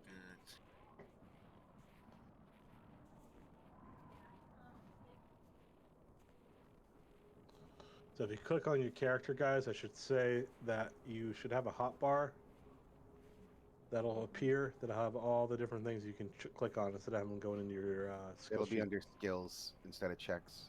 Yeah. Nice. Boom. Nice. Nice. First natty 20. You nailed it. Wow. The first roll is a natural 20. Everybody, hold on 1 second. That is definitely applause worthy. Yay! And there was much rejoicing. It fucking means I'm gonna get a 1.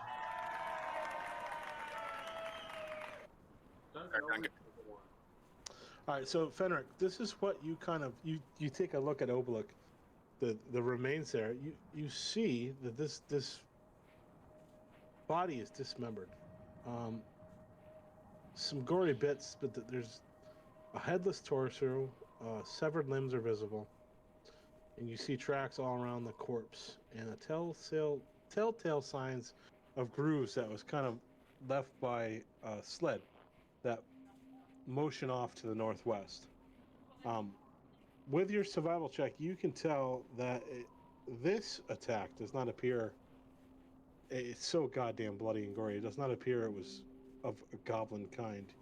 You suspect a potential Yeti had its way with this dwarf and just ripped it to pieces and killed it. But There he are had- internal organs all over the place. What type of armor is he wearing? He is dressed in. He's just a common folk, so he's just kind of like a minor. He's just like a tradesperson, so he's just got cold weather gear, and what cold weather gear that's on him is torn to shreds. I mean, it's you can see claw marks, blood. Nothing really salvageable. You do see that there is a miner's pick laying in the ground next to him. Doesn't really look like it's valuable or anything, but if you would like, you could pick that up and throw it in your inventory. What about a miner's hat? Nope. Does he have any rations on him? Any rations he might have had probably were gobbled up by the Yeti. I figured I'd things are ask, hungry. buddy. Is there That's any all right. meat on his corpse? Nothing really left, but no. I mean, no. What do you want? Desperate Humor me, times. thought. Yeah. Okay, we're good. We're gonna zoom right by that request. All right. So you guys discover that Bart says, "Hey, there's some fucking shit going on to the northwest. I think there's some goblins up there. You guys don't have any torches lit right now. Does anybody want to light a torch, or do we want to get a marching order? Do you guys want to sneak up on them? What do you want to do? Sneak a little closer. Want to So follow? Let's go over group composition here. So just so everybody knows, we have Stud Stash is a human ranger. He's your scout. We got Bard. He's kind of a sub scout. He's gonna be your buffer. He's gonna go in and get some melee damage done. And I think, what do you got?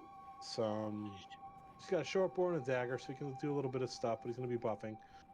Fister obviously is gonna hang back and blast the shit out of things. Fenric's gonna be your utility guy. He's got some heals. He's got some shillelaghs to fucking knock people down. And Tinker, correct me if I'm wrong, you are opting to kind of be the tanky focus of the group? Yeah, depending on how we go and who dies in the next, few sessions. I'm kind of leaning towards going In the out. next few seconds. I would say next few, 10 minutes. So yeah, let's get a marching on. I would say, let's say Bard is flanking Tinker. Okay. Clayball is definitely going to be close behind, ready to fucking kick the shit out of anything that moves. Yep. All right. How does this look? Just tell me. We'll get used to how everybody plays here in a minute. Let's say we're creeping up like that, so I can toss a fireball right in the middle and fucking kill you all. Just kidding. So Track the Yeti. So you guys, there are definitely some huge footprints leading off to the northeast, but your major concern right now should be the goblins that are. Bard, how many feet away from you are they? From there, 1 second. Let me grab my handy dandy ruler out. Actually, Bard, what you can do is control. There you go, bro. You got it. 45 feet. Okay, I know I'm pretty sure I'll have to roll, but I'm pretty sure I can throw something 45 feet. Is there something on this dead person that I can use magical tinkering to make it lit up by 5 feet and throw it 45 feet towards where the people are to light them up? Yeah. So there is a. Oh, this is new to me, John. So work with me. Yeah, no, it's fine.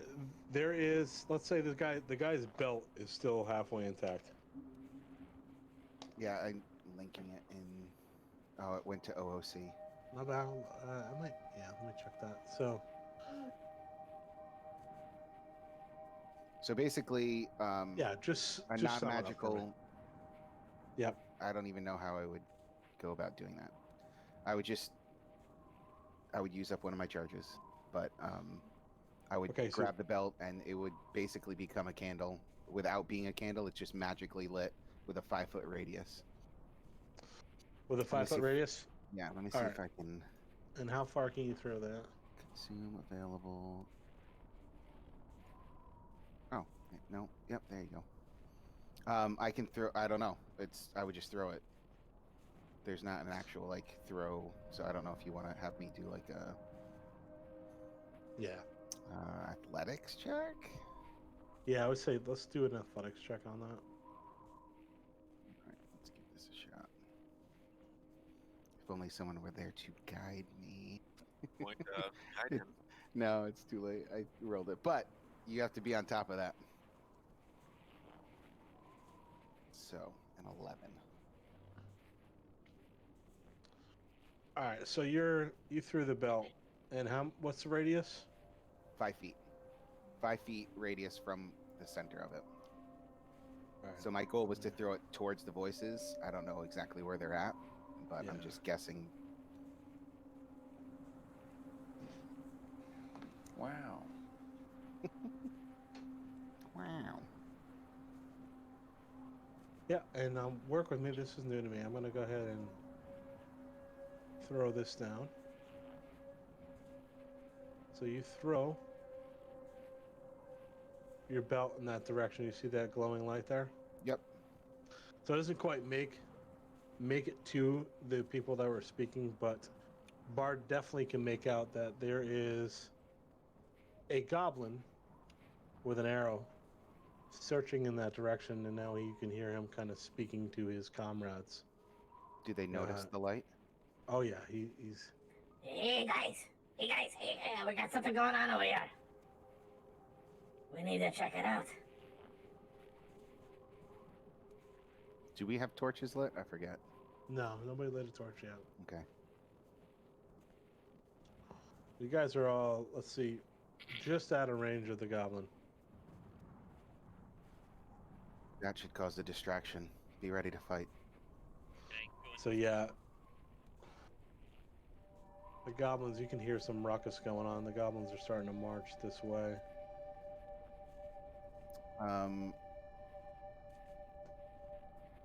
Should I be crazy, guys? Yes.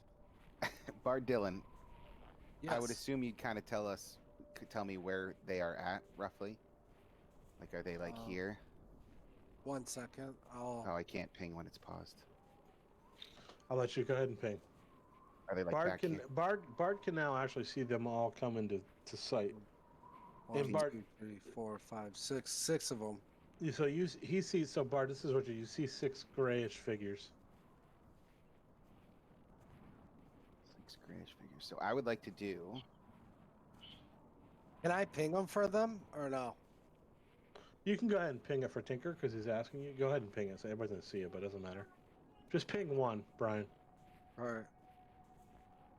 Do you Nope. see that ping? No, untarget that one. Brian, untarget that one. All right. How do you? Now go up on the rock. Go up on the rock and hold left click right there. Hold left click until it lights up. Boom. That's where most of them are. Yeah. There's 2 of them I see. Yes. So Well, Brian sees an elevation and 2 perched gray figures. All right. So I'll ask Bard. Yes.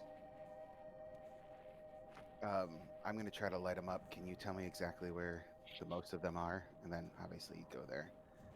I don't know. If you go on and look to the left of that boulder, it is about 50 feet from us. To the left of it, there's 3 of them I think I can make out. Does that cover most of them, meta-wise? Yeah. Okay. I mean, you got. Yeah. Just obviously, I'm not going to get all of them, but I'm assuming that's kind of where he pings. He dropped the number 3, and I would say yeah. All right, so you have the stealth ability. Sure. Oh, that's cool. I dropped the thing in 3 hit. Yep. So you dropped fairy He's fire. so awesome. Yes. So I dropped it. So Jean launches fairy fire into the air. So Go they ahead are and- all highlighted. They failed, right? Yeah, they failed. So all of them are highlighted in bright blue. Let me see if I can. Yeah. Give me a minute here. So any creature in that area when the spell is cast is also outlined in light if it fails a dexterity saving throw. For the duration, objects and affected creatures shed dim light in a 10-foot radius.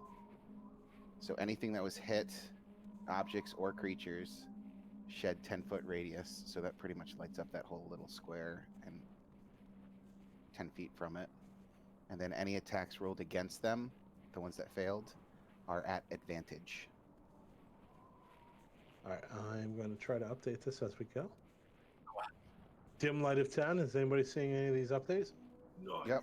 Yep. I see 4 people. And they're glowing blue. Oh my god, VTT is awesome. DM, do I see all of them? Brian, you do. Oh, I do. You do. I think you do. Give me 1 second, Brian. All right. double check. Shit. What did I do here? Hold on. Token is vision, bright. Yep. No, that's not it. I want 10-foot radius. Boom. All right. So you guys. Oh yeah. So you can kind of see them. So Brian, you do see 1, 2, 3, 4, 5. You see 6 of them. You see them all. Okay. You can see all the ones that are in your vision, I should say. There could be more. So, am I in an opportunity where I can actually shoot at one of them? With my bow? You could. Oh, let me see. What's your bow? You probably could. I mean, I'm sure the bow goes what? It's probably 60, 120. Hey, it's 83. Yeah, you can definitely. I would say I would give you advantage too if you want to target one, Brian, and let one fly. You're gonna roll with advantage. So he has advantage on the 3 that are highlighted. Everyone has advantage on those 3. Yeah, you're just not. Yeah, obviously you're not. Jesus Christ with the memes. Don't worry about it. Don't look at it. It's a Discord memes. They're on fire. I'm gonna go for the middle one.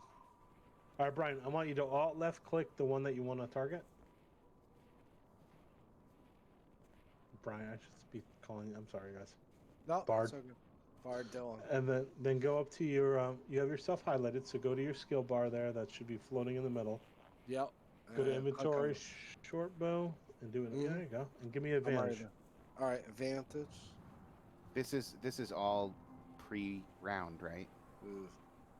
Yeah. This is all kind of happening at once. You let one fly, and it just sails right by the goblins, and they are now aware of your presence. So, fellas, Time to butt. we are going to be rolling initiative.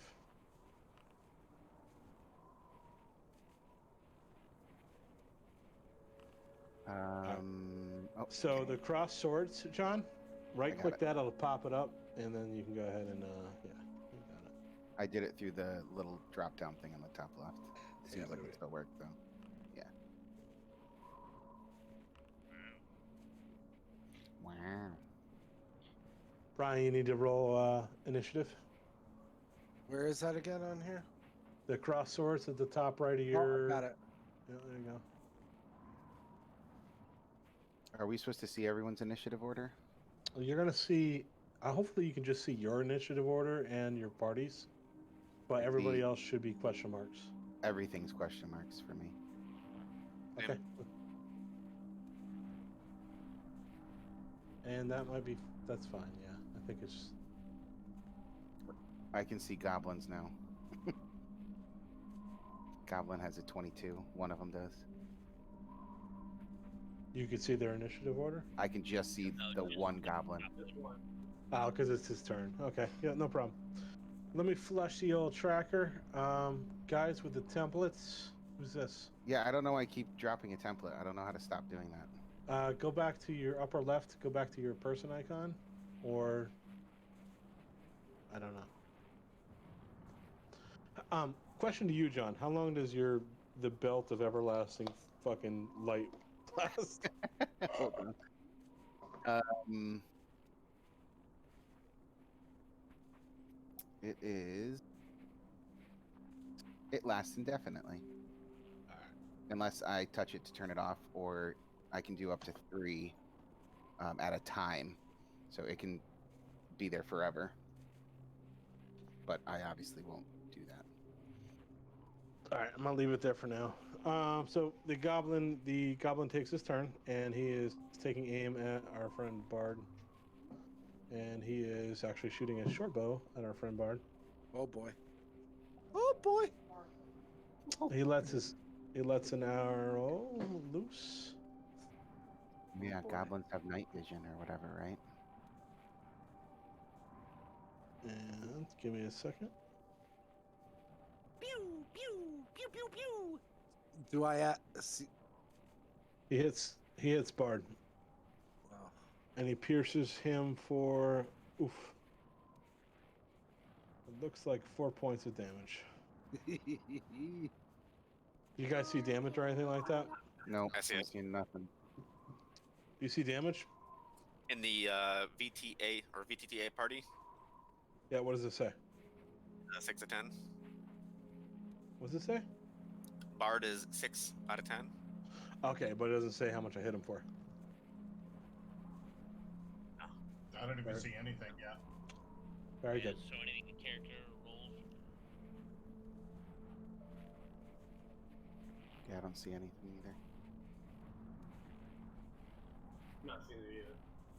That's what I want. You don't want us to see your rolls, you're saying? Yeah, no, you shouldn't. Do you? And let me know, John. Do you see that in other campaigns? DM rolls? Yeah. Not necessarily, no. Okay. No, one of the DMs actually rolls real dice. And she just tells us what it is. Whether we trust her or not is a whole other question, but All right, he's gonna fail that check. All right, so the next goblin.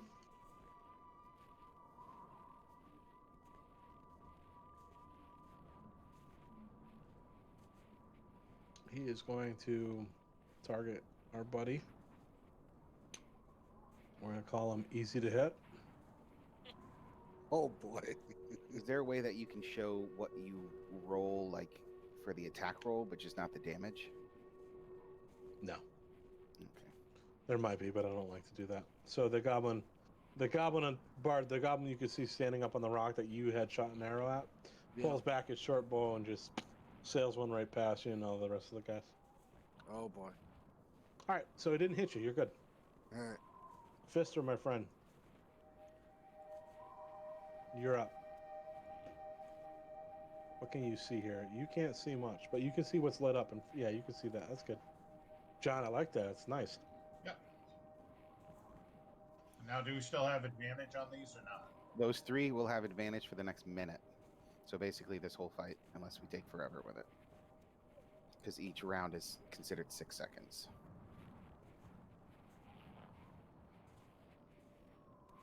So make sure everyone rolls with advantage if you're targeting those three. Oh, good thing that you got advantage. Dear Lord. Oh, shit. I told you. It's all right. You're right. It's going to be one. No, it's okay. Look. I feel like that spell slot was worth it. Boom. Ooh. Max damage.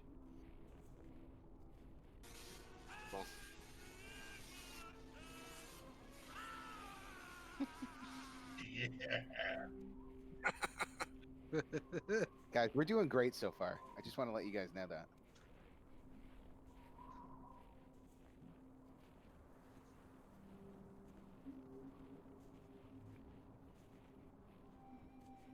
That's basically it. You could move if you wanted to, or use a bonus action. Yeah, I can get closer to him and cast a hex, but that'll put me right in their line of sight. Yeah. My God. So you blasted that guy with Eldritch. I'm sorry, I'm muted for popcorn. He's gone. Disintegrated. You guys saw the missiles go. New effects brought to you by all kinds of new modules. He is dead. Fister, get in the habit of on-targeting them when they're done, when you're done with your move. Yep. So just alt left click them, and I'll be able to see that you're untargeted there. John, I think if you have anybody targeted, do the same unless you want to do the... You're good. So, Fister, any extra move? Do you want to move? Do you want to do anything extra? Yeah, I can move 30 feet. All right, go for it.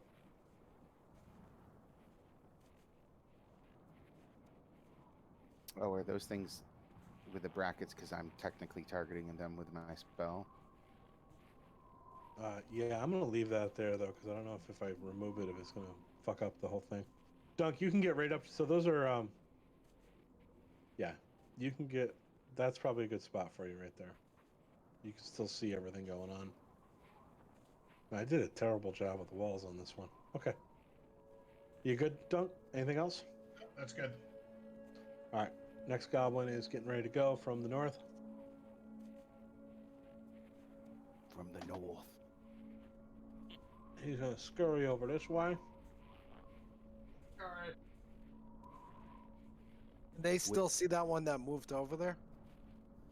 He's gonna take aim at Tinker. Which one that moved over where? Top right. Top right Nope. one. Nope. The only thing we see is basically right around that square that I put out. Yeah. So that one moved off into the darkness. Well, I can see it though, right? Yeah. Yeah, so you can see it, right? I'm gonna tell him that I saw something move to the right of us, up top of the ridge. Very We good. don't see a ridge. Oh, Things It's are- okay. I can You're see the basic. ridge. It's a free action. You can say stuff just like he's moving off to the right. You know. All That right, sort of so thing. this goblin lets one fly. Helping. Boom, and he hits the Tinkerer for 3 points of damage. And then he does a. Hold on. What do you got? Shit. What's that? That is for the concentration on my fairy fire. Ah. Let me see. Well, oh, you have the look at that. I forgot you got that thing labeled. Yep. Concentration. I don't know what the concentration check is though. It does not say. Let me look that up real quick.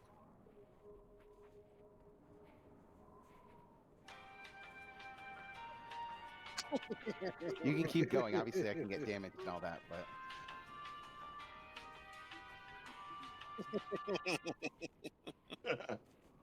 So in case you guys don't know, he's concentrating. So if he takes damage, he's got to pass a check, which is probably like a DC 10 or a 15 to keep concentration going.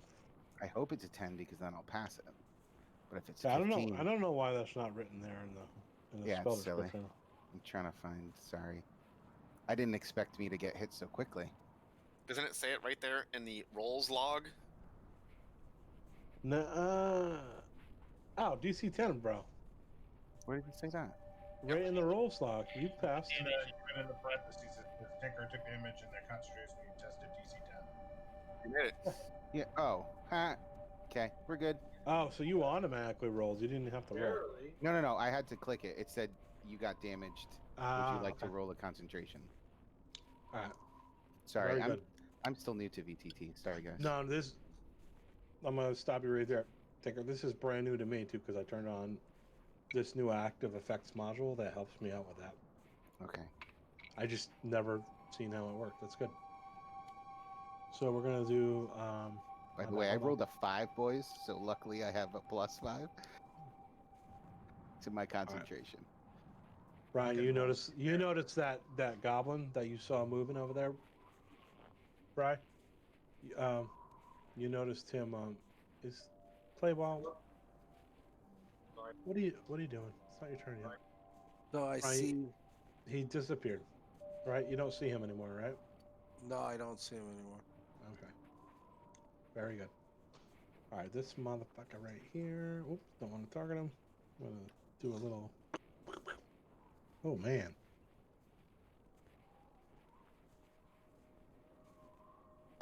All right. We're gonna all target. So the goblin. Let's see the highlighted goblin up on the top of the rock that you can all see. Sees Fister moving in on him. Feels a little. Not great about that, so he lets one fly. He's afraid of him coming up from behind. And that one misses. And Jesus, it is now this guy's turn. I'll move up this way.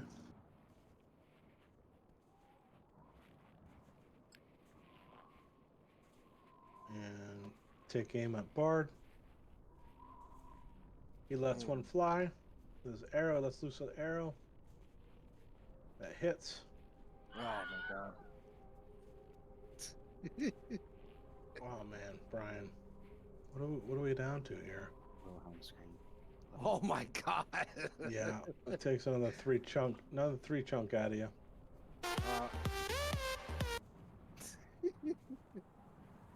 Can I move? All right, and then he disappears off the map. Bard. Yep. You're in trouble, bro. What do you got? Anything? I'm gonna go behind these guys and heal up or something. If you want, yeah. Do what you want. See what you got. You can move. So you can move up to. What's your movement there? 30 feet, and then you have healing word and shit. So what do you want to do? And that's a bonus action, so you could actually take a shot, move, and then heal. Mm-hmm. All right. I'm gonna take a shot at that one right there. I would advise going for the ones with advantage first. Yeah, you're right. Good point. Because I might lose advantage when I get hit, so. Okay. I'm gonna roll my advantage right now. Nice. Bard Dylan. The man, the myth, the legend. All right, Brian. No, stop everything. I'm sorry, I was muted. You just targeted yourself. And you killed yourself. We're gonna roll on the tape back. Brian, alt left click yourself to untarget. Okay. All right, you got the one targeted up on the hill. I see the purple dot. Yep. Do advantage on your short bow with that guy. Okay. Boom. Dude, Brian just fucking that guy. Crit him in the face. I mean. Oh, is it doing the? Yeah, he's dead. Yup, it's doing the automatic 6 plus the 3, right? Am I reading that right? Nice. Bard Dylan. Did you explain that whole thing to everybody that we can get crit as well? Yeah, like no, that? I didn't, and I wanted to. So give me 1 second. So that guy's dead, Brian. Alt left click him to untarget him. Anybody who has things targeted, unless it's a template, untarget shit. Did it? All right, Brian. Yes. Move your 30 feet back and fucking heal yourself before you die. All right.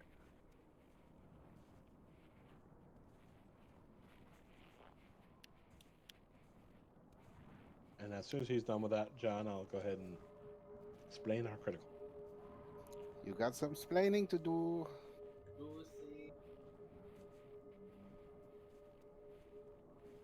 Now, Brian, you might have to target yourself for men wounds, so.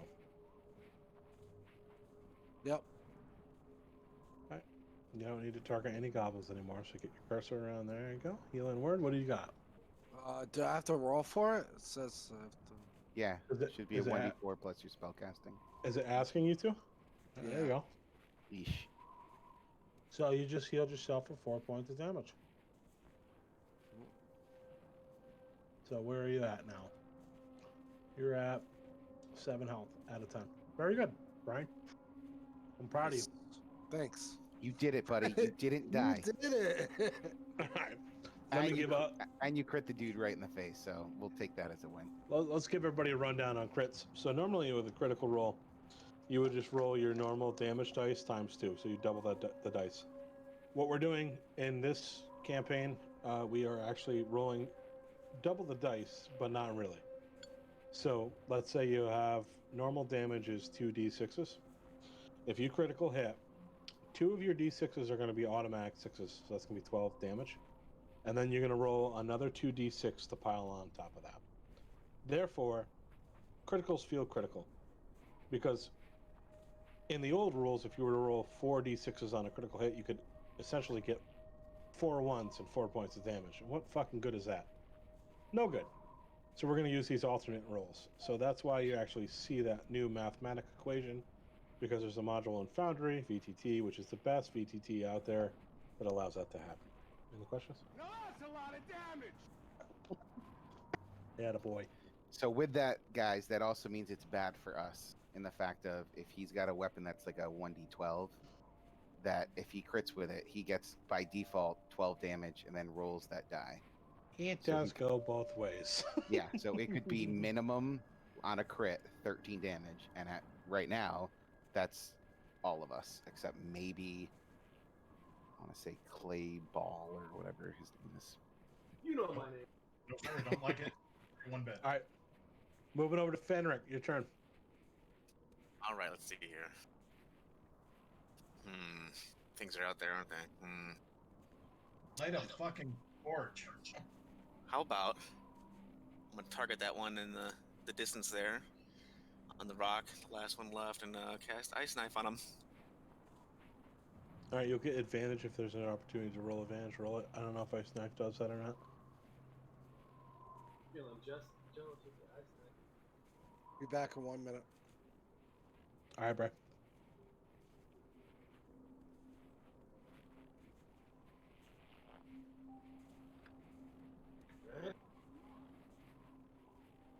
Dang.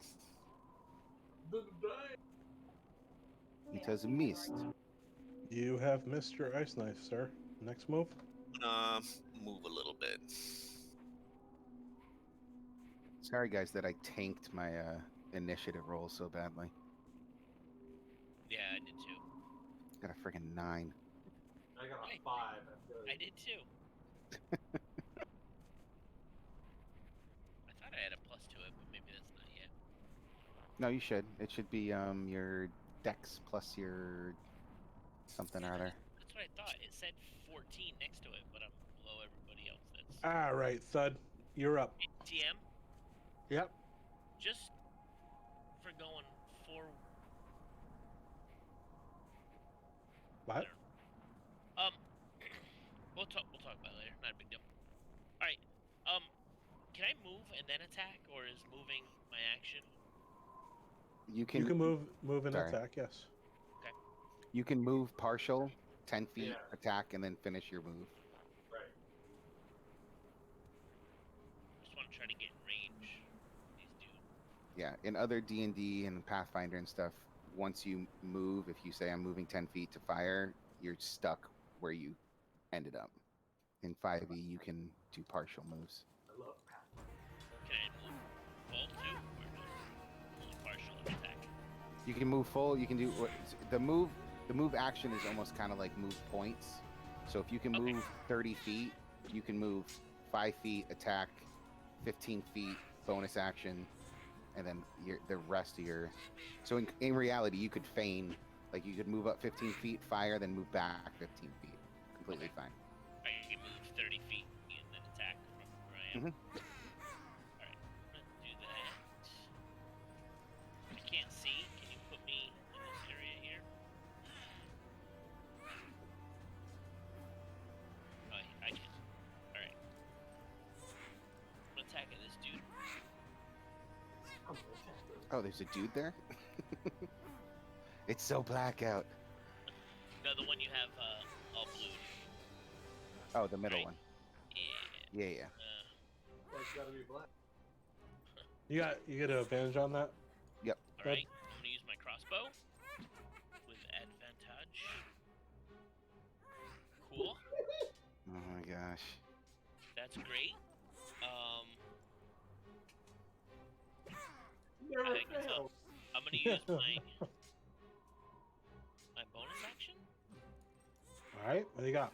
Crossbow expert. When I use the attack action with a one-handed weapon, I can use the bonus action to attack with a hand crossbow you're holding. Mm-hmm. So we get advantage again, right? Yep. It's a bit better. Hey! Hey, I did it. Way better. You're doing it, man. You're doing it.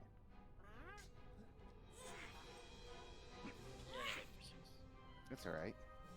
All right. It's So all right. you actually see this goblin fall down. Like, and he prone? actually he tumbles forward. Now, if this was Pathfinder, he'd have a higher AC. What? Dude, that's If that's you're classic. prone, if you're prone, then we won't get into that. Don't worry about it. Yeah, let's not. Yeah, no. All right, so I'm gonna move, say 20 feet, just so I can actually see. Oh, hi. There's a person here. So you run up and you goose fuck. Yeah, bump. My bad. And I didn't need to move up, but I'm going to move up, and then I'm going to actually firebolt. Oop, I have to click someone.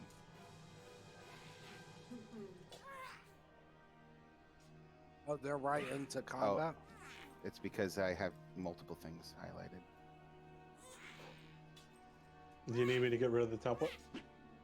Nope, I don't want to because I don't want to fuck. Yeah, no. It's because I had so many things targeted and I was only using a single target. I gotcha.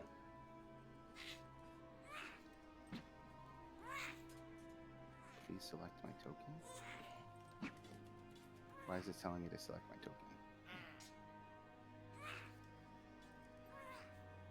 No. But you hit the goblin and he's dead. After it had a little warning label saying I need to select my token, so I don't know what that means. Oh. Yeah, I don't know. That could have been the spell effect. It's all good. Don't worry about it. Roger that. So, the 3 goblins that you guys can see have perished, and what you can hear, because you obviously don't see the rest of the goblins because they had hid, you can hear a horn go off from the north. Bard, how far away are you? Are you way back there? So you can kind of hear it's coming from the trees to the northeast or northwest of you. Okay. You hear a horn going off, like an alert horn. So it would appear you guys are kind of out of combat for now. Not exactly sure of what's going on with the other 2 goblins that had fled after the horn went off. I would have finished my movement up here my last time. Sorry. Yep, no problem. No. That's the horn. That's the horn. I'm gonna go ahead and get rid of this for now because it's. What if the goblin fighting something even bigger? Yep. Oh boy. Hopefully. Oh, you guys see the blood spurts everywhere? That's fucking Yeah. cool. All right, so we're gonna kind of bring you guys all up into the. I can still hear Move things along. sounds of those goblins are haunting my dreams. They are, aren't they? I'm gonna torches lit. Can I light a torch?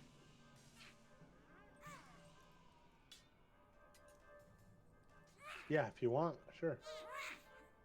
I'm going to get my magical tinkering back since you just took that off anyways. So I'm back How to do I recharging. light a torch? Inventory. And I would say this is probably. 1 second, I light it for you. Can I move up forward to near them? Great acquisition. Hold on, what happened here? Where is this? This guy's gone. Brian, Yeah, you're already there. There's still about 30 seconds of all the the rock and everything glowing. So can we move and kind of loot the bodies and look around closer before it disappears? That's kind of where I'm getting at. So I'm gonna move you. I was just trying to get you all over here. So you come up and you can see. I'm sorry, I'm moving you guys in tandem. So you guys can see the 3 dead corpses. You definitely can hear the goblins retreating. Can't quite see them. And let's see here. I'm just trying to see who can see. All right, Bard. So you moved up to about there. Mm-hmm. Did I see any of my arrows that I shot? Were they still good? Yeah, I'm gonna give you a minute here. So you guys come upon the scene. How long do you want to take here to look it over? Let's see. So well, we have literally 30 seconds for the light that's currently here to stay around because we ended combat pretty quickly. Yeah. So like we can do a kind of a quick search. So Brian, Yep. how many arrows did you expend there? 2. All right. So you find whoa, what's that? T20. Yeah. Brian's all right, I get you. So you're doing investigation, good. So Brian, yeah, you're down to 39. You got to keep track of your arrows in your inventory. So you had 40 to start with, you're back to 39. How John, do I, what are you okay. investigating? I added it for you. You're good. I would take a look at this cart quickly, see if there's anything in it, and if it's just nothing. You can ascertain. It looks like there is the in the cart is the dwarven iron that you were sent to retrieve. Okay, cool. So I'll kind of call that out. That here's the bounty that we're looking for. Yeah, it looks like there's about 300 ingots wrapped in thick burlap, tightly secured to the sled with leather straps. Each ingot weighs about 2 pounds, so it's going to take a little bit of time to get this back. Stamped with the foaming mug symbol on the Battlehammer clan, which is the clan of dwarves that you're working for. You said how many ingots? I know Fenric can lift 300. a bunch. Yeah, so you guys are going to have to work together to get this back. And Bard is, let's see, what's your passive perception here? Bard, do you know what your passive perception is? What's it?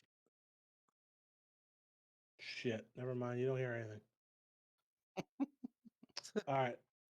So that's what you find. The goblins have a couple of there's 2 broken bows. There's 1 short bow that looks like it's intact if anyone wants to pick it up. And there are 3 daggers, maybe just regular daggers. You guys want to bother taking any of that shit? Yeah, I'll just take it to sell it. I got room. You said 3 daggers. Yeah. You guys want to like figure out a way to do loot, or Can you're we just pull gonna? the sled back, or We're gonna have to. We need to be quick. We need to be quick, though. We don't know what that horn is bringing. I heard you ask about perception. I have a pretty high perception. Yes, sir. So, do you want to? So being a ranger, knowing Bard letting you know that people have gone. The horn rang. You all heard that. Bard let you know the direction is northwest. You could perceptively, you want to go look in that direction to see what might be going on. Feel free. Yes. Oops. So, Thelonious, I would say. Oop, did somebody get to loot? No, he's just moving away. Oh. There is no Thelonious here? I'm sorry. Thud? How far would you like to move? I'd give you about 30 feet any direction you want to go before we have to stop. Let's go here. Hey, Thud, before you leave, I'm going to give you brightness on your arrow tip with magical tinkering. So you have a 5-foot radius. Tip, right? Just the tip. Just the tip. Not the whole shaft, just the tip. All right. All right, so Thud has what now? Oop, 5 foot. Dear Lord, your tip is huge. I'm blushing now.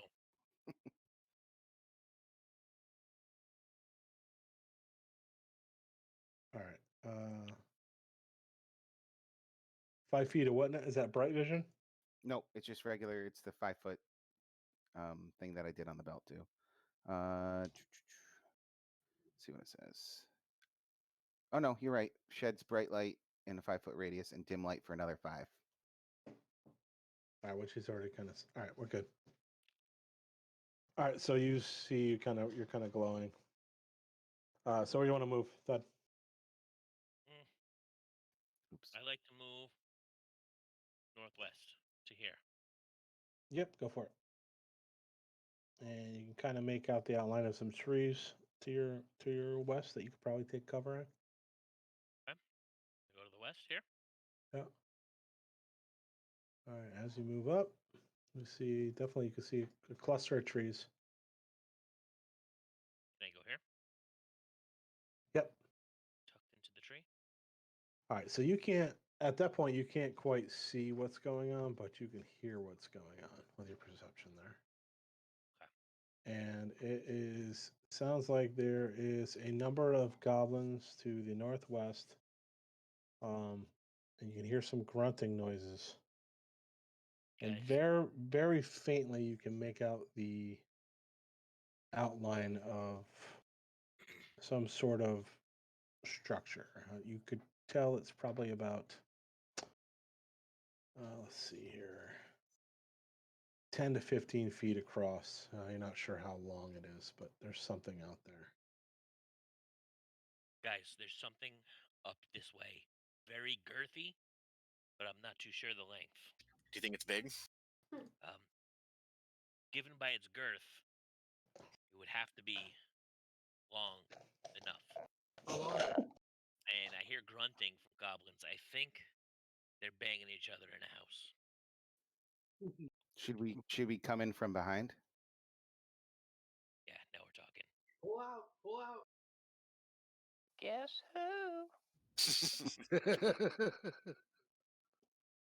All right, so you guys are done searching the site there. The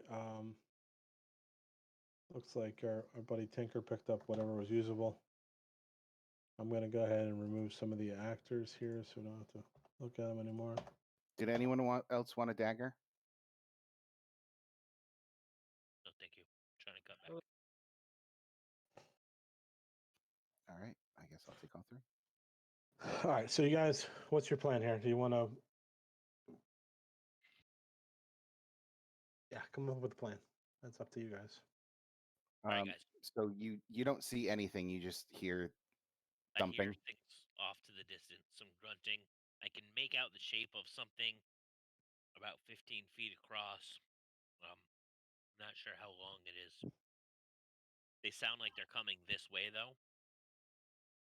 I'm afraid they'll catch us if we're pulling that sled. There's some trees over here. Maybe if we all get in these trees, we can ambush them as they walk past. Bait them. I have a feeling that that might be the creature that tore apart that dwarf. They'll probably smell you guys before me and Clayball. Oh boy.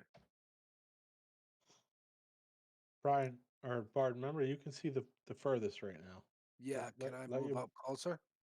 You can at this point. And you can also let them know what you see right now, what's in front of you. Yeah, we're pretty blind. You can see like fucking 10 times as far as they can right now. Now I have a favorite enemy beast. As far as tracking and hunting or anything like that for beast, do I see anything? Yes. I move up right next to him on his side. Okay, cool. So Brian is right next to you. All right, Bard. And Bard, can you describe to your party what may be to the east of you, if you're looking at the map? East. Okay. So obviously you're tucked into some trees here. What is to Yep. the east of you?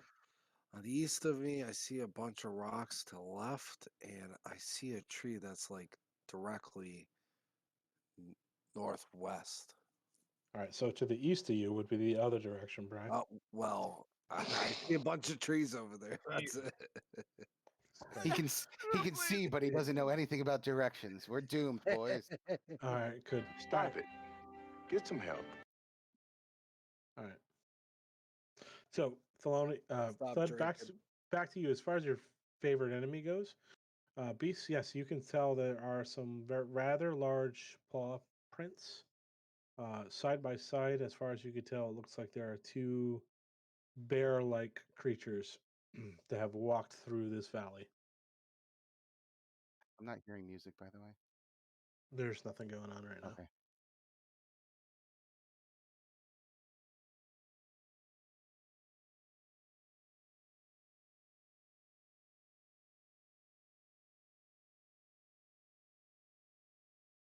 This is an awkward silence. Okay. Bard, what do you see? I don't know where you are. Right next to you. Right next to you. Them? I see some footprints. All right. It Can looks I some move through like the some bushes? sort. Yes, you can. Thank you, dear. I don't want to worry you guys, but the longer we take here discussing things, the more chances of something bad happening. All right. To You guys to want to let's move towards that to you. shape. We're moving here.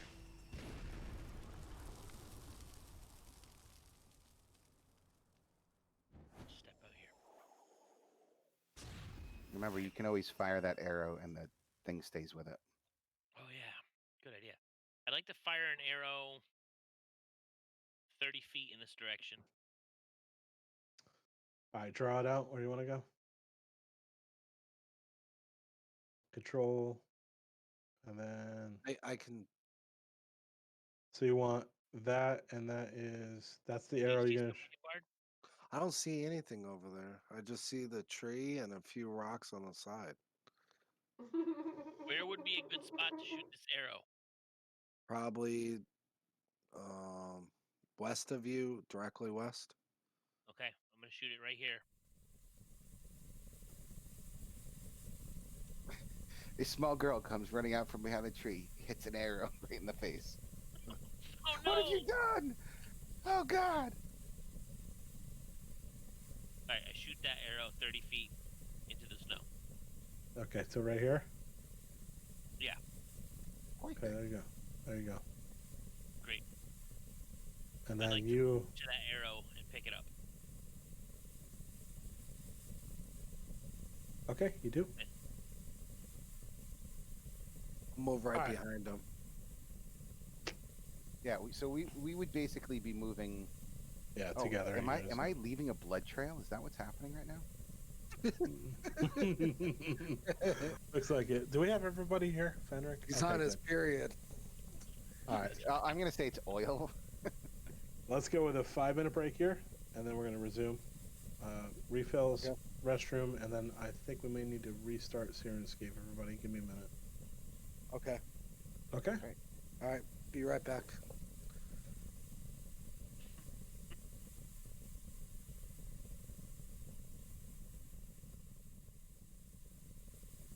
So many breaks. Not used to that.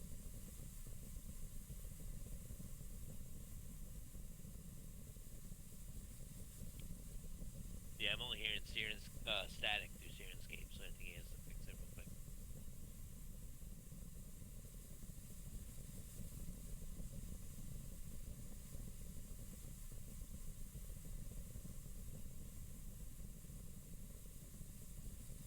I'm pretty sure that goblin probably didn't actually hit me. I have a 19 AC. He just wants to soften me up.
All right, friends, I am going to restart Sirenscape.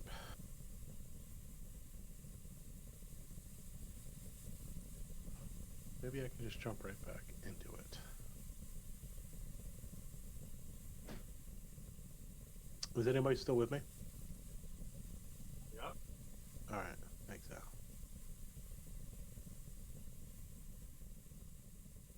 Yeah, this is stupid. It loses connection. Definitely gonna complain about that.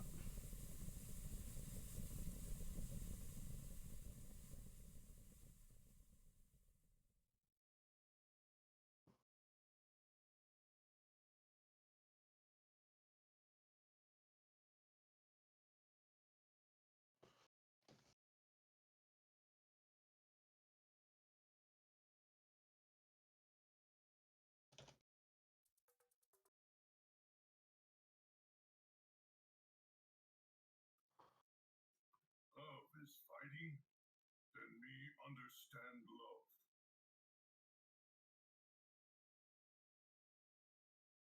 What was that?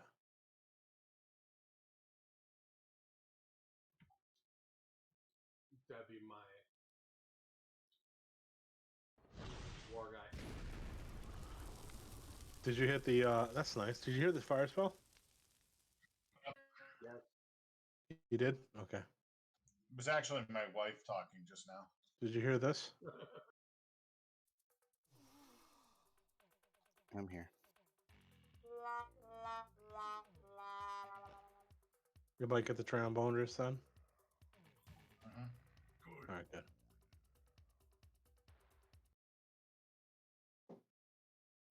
All right, so hopefully I'm the only one that had to like restart Sirenscape. I think you all can hear footsteps and weather now. Yep. Got music then. Yeah, I got music.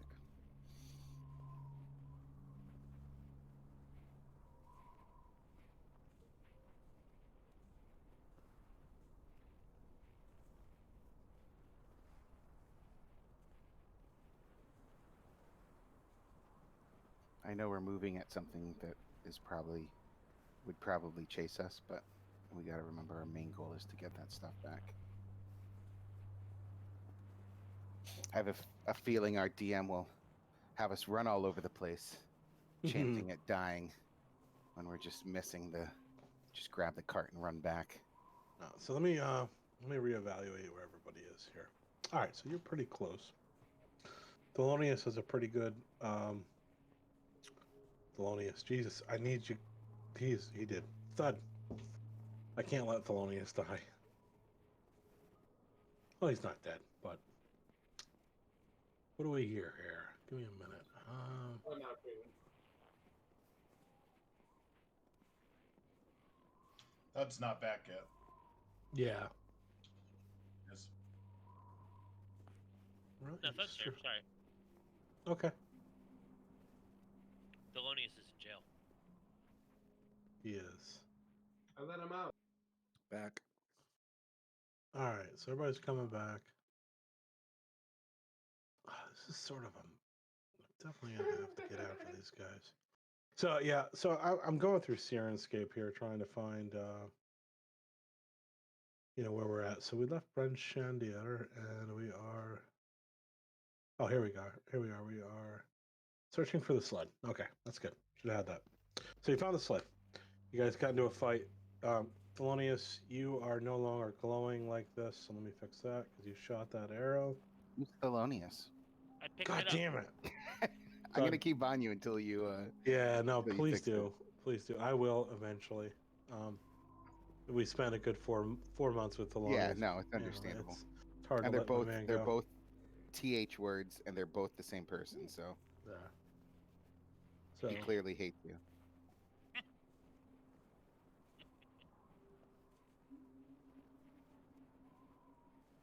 So you can hear some growling, thud, coming from 60 feet, 65, 70 feet to the north of you. You can hear some goblins murmuring.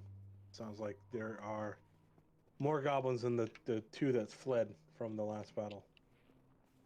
I see a structure up north. Let me Up see north. what. Yeah. So that's a good point. And as a matter of fact, Bard Dylan is. Yep. So you can see that now. Oh yeah, I see a goblin over there by this wooden structure with seems to be like fur or leather or something, like animal skin. And that would be the structure that you could barely make out Thud earlier. So, and Bart, as you could tell, do you see any movement, or do you just kind of see them hanging tight? What do you see? I see one goblin, I think, that's just standing still right now. That's right in front of the structure, like I think 5 feet away from the structure. Can I actually judge the distance from where we are to where it is? Or You definitely could, and all you really need to do is control and draw.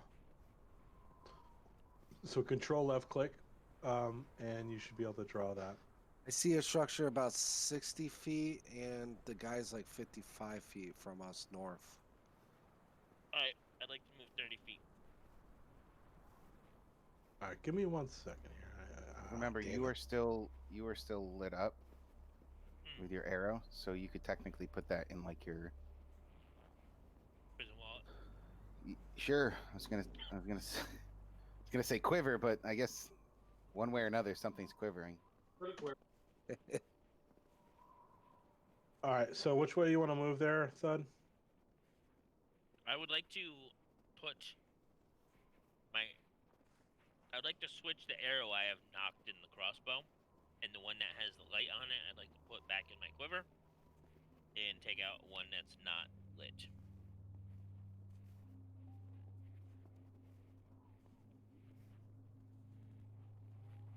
Hello, darkness, my old friend. All right, let me fix that up for you real quick. Can I move to the next to that tree to the north? Would I be able to do that right now, or DM? What you'll find in D&D is you can pretty much do anything. Whether you live or die from it is a whole nother question.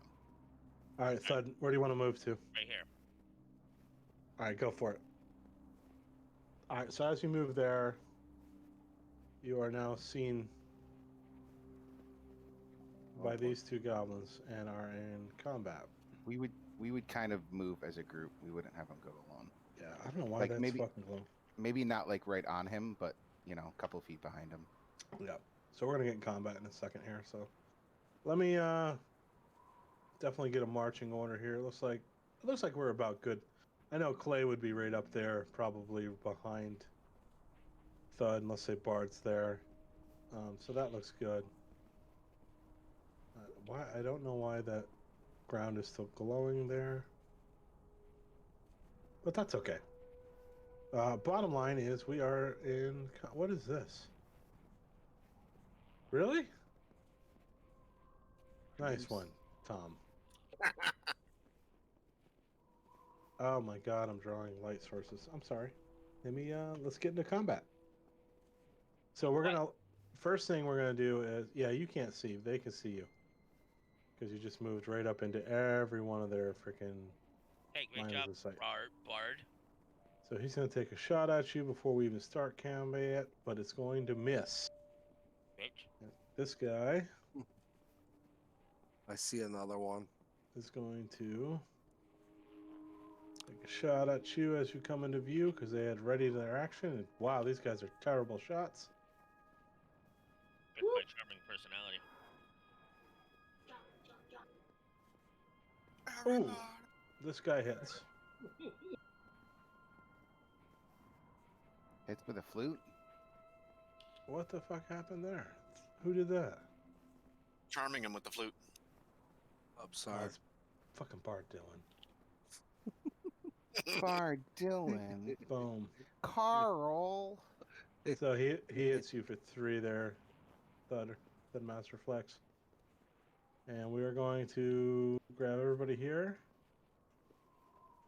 and start rolling some initiatives.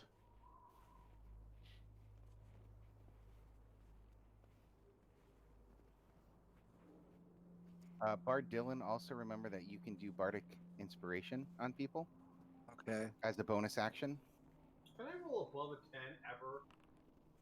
Bardic inspiration, guys, in case you didn't know, especially with Tasha's, can be used for pretty much anything. Can be used for skill checks, attack rolls, damage rolls, saving throws. It's got a 10-minute duration, and you have one use with it. My friend Clay. Aiken? Clay Sunder. Son? You Clayball? actually got a 14. You're okay. You know who didn't get a 14? Me. Me. Okay. All right, so I did get double Can I digits, get like though. a shine job, like This Vin guy's- Diesel from Perfect Dark or something? I can't see shit. You can take that arrow out and shoot someone with it. I stick my eye with it. you know, how many times did I warn you guys? We could have torches out. You could.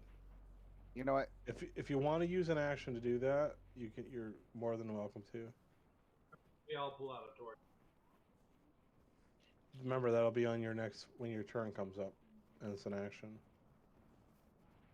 If people aren't using their two hands, you can hold a torch and a singular weapon.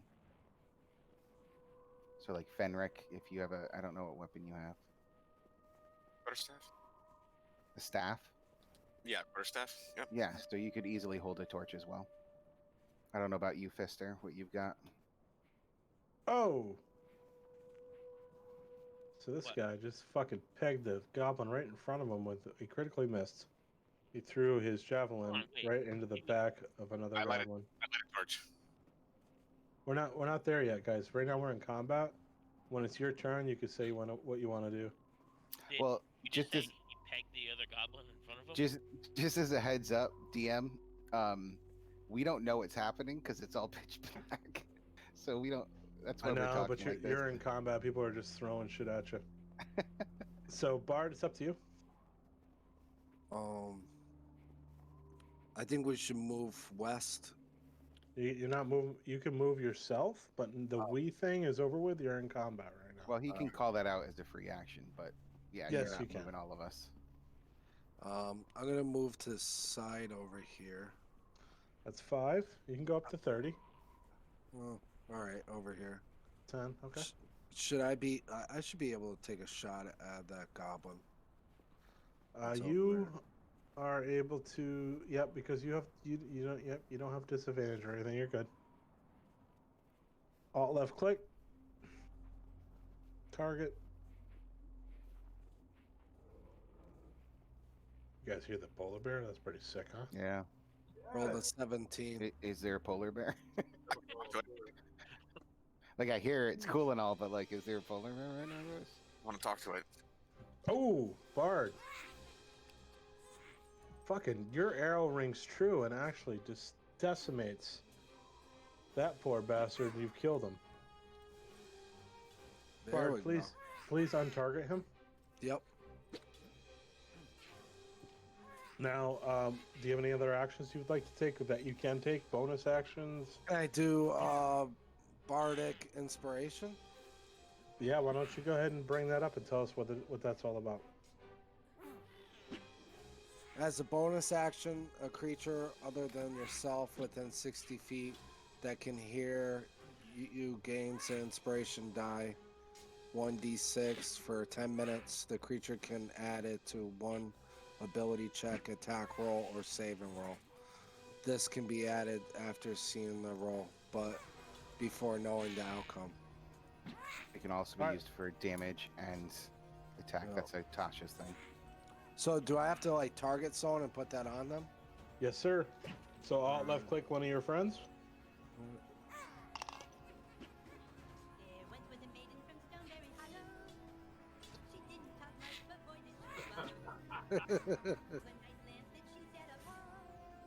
You don't have to roll anything for that. Oh no. No. It pulled up like I should roll or not. Yeah, that's if someone's using the bardic inspiration. Oh, okay. So that would have been if someone used it, they would have gotten a 3 on whatever they were using it for. Oh, right. So, did you do thud with that one? yeah. So it gets a little tricky, DM, when it comes to that, where I know you can see everything. Normally it would say, hey, I'm going to attack, Goblin 1, and I roll a 15. Before you say it hits or not, I could say I want to use my Bardic Inspiration and then roll it. And then also, depending on, so we'll say that it does hit, I can say I want to use it for the damage roll. All right, I need some sort of indicator that he has that. I don't know why I didn't do it. You know what I mean? Yeah, I don't know how VTT would capture that. All right, so basically, Thud, you have Bardic Inspiration, so as a bonus, Yeah, I get it. all right, so you have the 1d6. All right, so I'm just gonna do this. You got that. You're paralyzed. You're not really paralyzed, but you have a buff. God, he's rebarded. Basically you just roll a d6 whenever you decide that you want to use it on whatever you want to use it for. All right, up to Clay. You have 30 feet of movement, and do you have any ranged attacks? Yeah, you have a javelin you could throw. So you can get within. You can charge ahead if you want, or whatever you want to do. It's up to you. Your moment to shine. You have a javelin to throw if you need to. That's 25 feet. You probably want to move. Yep. Boom. So you can see that goblin right in front of you. I don't see shit.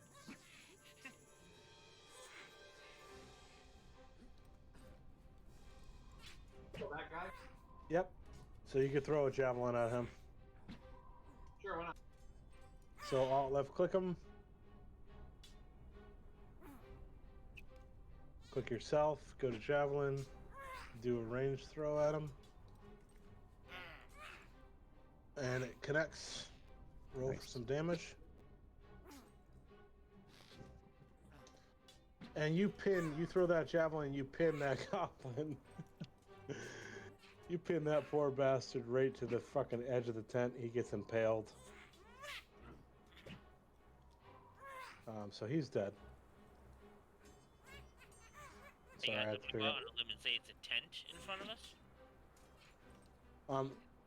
Actually, I can probably show this to you guys. This is what you're looking at. Oh. My bad. With or without the With or without the what? Polar bears. You could hear polar bears growling at the front of this caravan. Oh, great. So what you see is kind of a fairly tall structure. It's obviously kind of like, yeah, you guys have all seen Star Wars. Fucking Jawa moving fortress. Oh, sandcrawler, but in the snow. All right. So Clay, you decimated one of the goblins. You've moved 30 feet. Is there anything else you can do?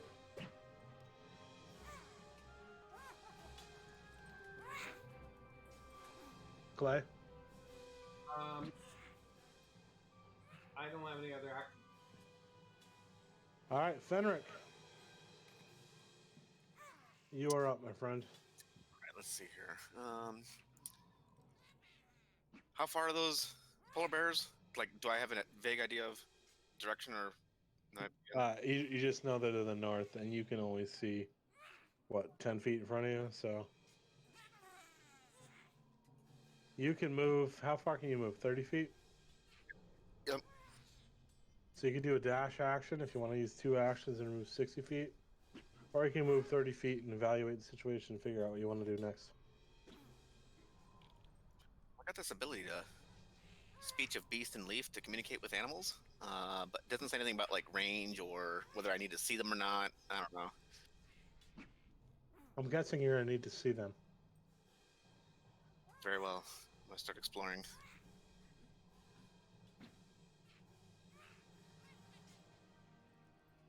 5 feet, 10 feet, 15, 20, 25, 30. Remember, you have a torch, Fenric? I'm gonna light my torch. Thank the fucking heavens. I So look at wondered- that, everybody. Look at that. Fenric. Wait, all we had to fucking do was busts out light a torch this whole time, guys? Yeah, Jesus God, fucking. Why You didn't anybody fucking. say anything? And let there be light. Hey, DM, maybe if you didn't make this place so scary and it's like, oh, you're gonna die every 3 seconds, maybe we wouldn't have to go so tactfully. You just say YOLO, everyone put a torch on and let's start stomping stuff. I got. I mean, at the same time, it's not his job to do that and make it easier for us. No, of course not. I got it. Hold on. John, the retort to that is here you go in Discord. File your complaints right there. I'm just saying, you're like, thank God. I'm like, yeah, well, we're gonna have to go tactfully. Trust us, we would love to see. It's good though. Fenric, you got any other actions you can make? You did a movement, you did one action. Any bonus actions you would like to take, or reactions, or God help us all? Let me see here. God help us all. Nope, I think that's it. Also, yeah, okay, good.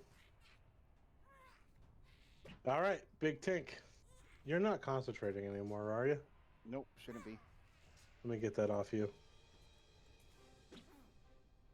All right, you're good. Go. All right, so I'm going to. I don't want to use my last spell slot. Right? No, that'd be too fun. That'll be over too quick.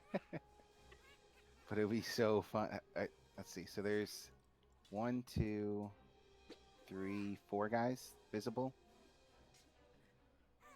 And some polar bear booties. You can see one polar bear's ass. All right, let's play it safe. Actually, So he's I'm actually turned around to look at you by now. Oh boy. We need to tame those polar bears. Yeah, but if they're wrangled in, don't worry about that. Yeah, but we can bring our ore back to town. Well, yeah, after the fight. That's Do why you I don't guys wanna just see spread the the cart. 3 goblins to the right of the tent? We see 1, 2, 3, 4. I see 4? Oh, 4. Oh, 4 now. So that would probably be a no. I love that it took this long to get a fucking torch out. We don't want people to see us. I know. It's true. It's a double-edged sword. All right, so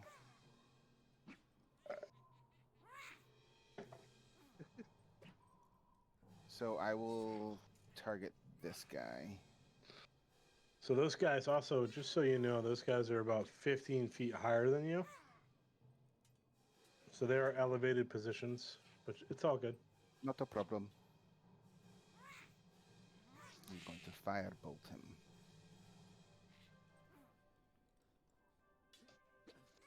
Oh,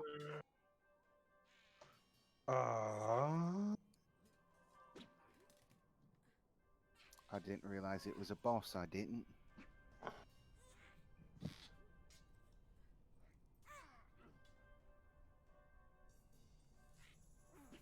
Okay, and pretty sure that's all I can do.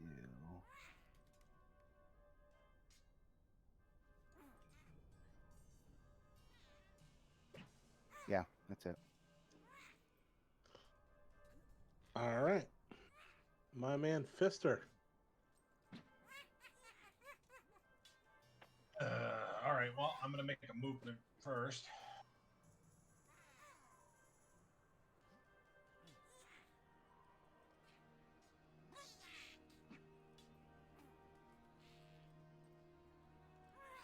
All right. So you can see the 4 goblins there ahead of you. Yep, give me 1 second here.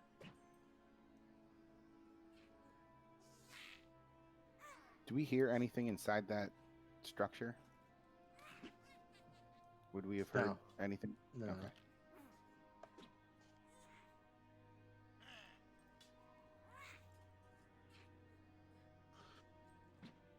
Eldritch Blast. Hell yeah, brother. Well then, if that's the way you're gonna fucking play it, Dunk, Oh, that's you the end of that one. You haven't seen Next nothing time, yet. roll the one. Yeah, I haven't gotten into range to really cast anything. I really that's just his cantrip, son. I know. Just keep casting that over and over again. I guess we know who this session's MVP might be. And I am gonna go ahead and light another torch because I want to see a bigger area. You have torches? Yes, I do. All right, there you go. Thud. Remember, you have Bardic Inspiration. You're up. Okay. Not you, Brian. Thud Flex Staff. Flex stash. Whatever.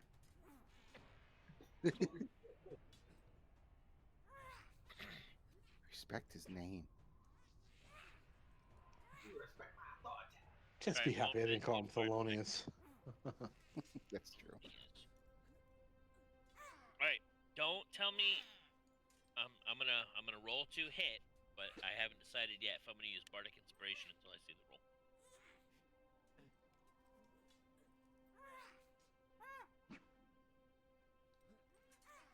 I'm gonna go ahead and use Bardic Inspiration. So just roll a d6, yeah. And that's added on top of it. Oh my god. And remember, we'll say that you missed this one, decided not to use it, and then the next one hits. You could use it for damage as well. So it was the 17 a hit? Yeah. Roll for damage.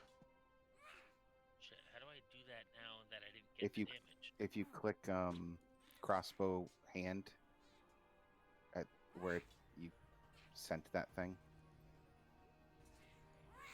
it should. Oh, maybe not. You might have to go to your inventory, Thud, and then click crossbow, and then just click damage instead of attack. That might be the one time it's easier to use the D&D Beyond plugin. It says I need to. When I hit damage, it says I must roll the attack before. All right, just roll the attack with advantage. I'm sure you're gonna hit it. Now roll damage. All right, boom. You hit him for 3 points. Great. I'm gonna use crossbow expert attack. Yep. 4 points. Wait, hold on. Roll it back a minute. 4 points? It would have been 4 points. Oh, yeah. No, it was 4 points. I just read that wrong. That's good. Right. So you're doing a second attack? Is this Yep. this is you no longer have Bardic Inspiration, right? Right. That was just. Yep. The one time. So go Yep. hit. And that goblin is Did fine. Gonzo. Cool. Alright, I am done. All right, goblin in on top of the tent. Oh, you know what? DM, check under utility. There's an inspiration button. I don't know what it does. Makes you roll advantage. Oh. Never mind. So yeah, if I give you guys inspiration or whatever, it's going to. So the goblin on top of the tent shoots at Thud, hits him for 6 points of piercing damage. Thud, buddy, What happened? not looking so hot there. Got fucking spanked for a second. And then we're going to do a Dexy check. And fucking fail miserably.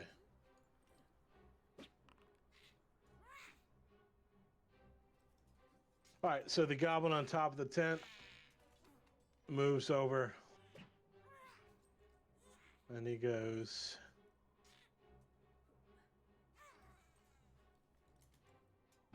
I called for a treaty. Peace.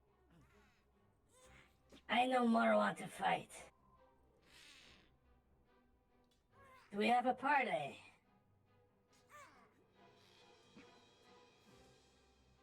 I'm gonna go with no. Bard Dylan, you're the one that can see. Are the goblins on the outside look like they're going to fight us, type of thing, or? They're still standing up there. We got one on the tent, one on the back, right of the front one, and then we have a polar bear on the back of the tent to the left of it. Let's ask him what his offer is. My name is Azel B. I am done Okay. fighting. We want command of your cart and polar You bears. take sled and go. No, we want command of this and No, polar you bears. you don't give me All right, give me an intimidation check there, fella. Skills, intimidation. Yeah.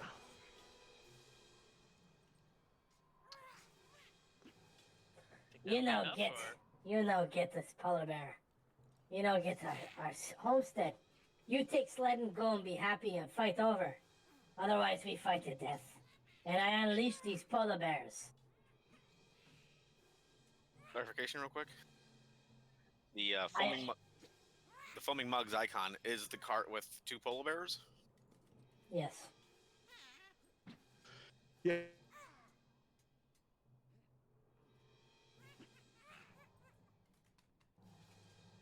Thud's intimidation did not work. If you guys do not take the treaty, he is going to unleash his polar bears.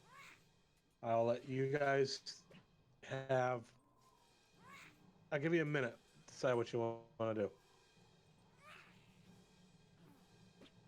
Hey, DM. DM's here. I'm on Foundry on Twitch viewer. Getting access Yeah. on Enterprise. Please enter your API key or sign into the forge. I guess I need to re-sign in. Yeah, I don't know what happened there. Just refresh.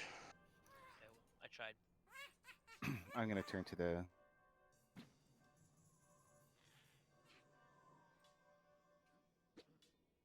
Funds, just to get that card back.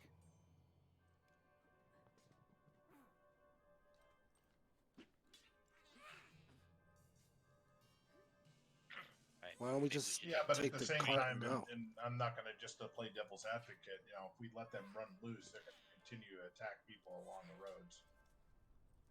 Don't we have a duty to actually stop them from doing that? That is a good point. Do what's required. I'm gonna call out to the guy.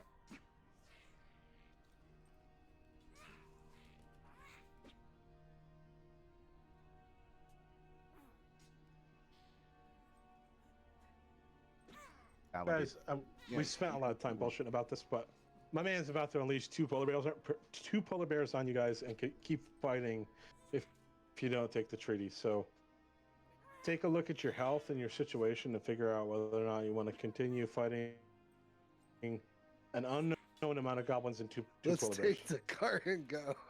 I'm gonna call out to him. Yep, go ahead. I'll be like,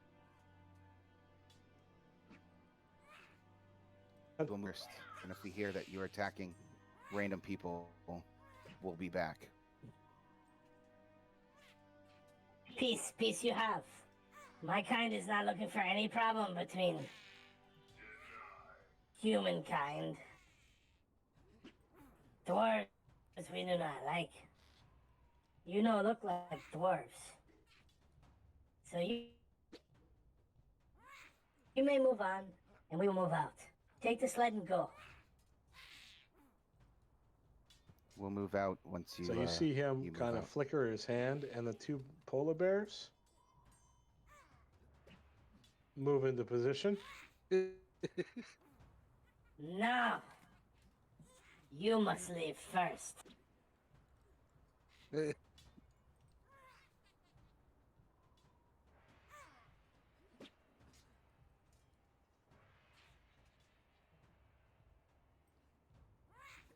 I'll see We're that. not going to turn our backs to them while they're so heavily armed, since we have peace and hope. Niña, tiga, iga baka. and you see the one guy that you can see does lower his bow, but you do not know what the rest I'm do. gonna whisper to Bard. Do you see them lowering their weapons? I only see the first guy lowering his weapon. I don't. Bard, you can Second actually, one. Bard, you can actually see a second one lowering his weapon. Oh, the second one's lowering his weapon as well. All right. So I'm gonna kind of do like that protective custody thing, like keep facing them, and then kind of usher people back to walk away. And I'll mention Fenric should stick his torch in the ground. I got an idea. I want to use my speech of beasts and leave to talk to the bears and offer them food, and I have actual feed in my inventory I'd like to provide them, and tell them that we mean no harm and that they would benefit to follow us.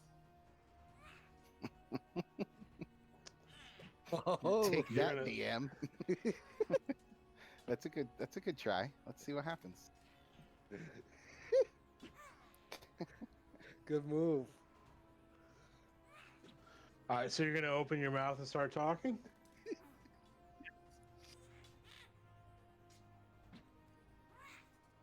I think it reads. All right. Yeah. The charisma check. Go ahead and throw me a charisma check. Okay, it says I get advantage on charisma checks to influence them. And guidance. Get my guidance on. Actually, pick which one you want to speak to first. I'm gonna get my guidance targeted out of the way first, Okay.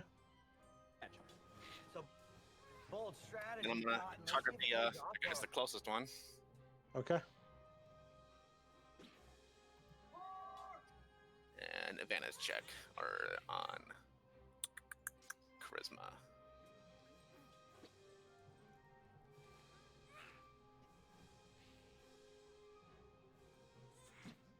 All right.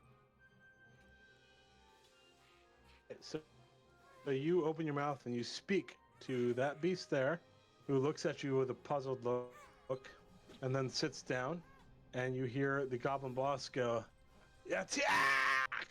That wasn't with guidance, by the way. And the other, he still passed it. Can He I got a 17. speak to the other one?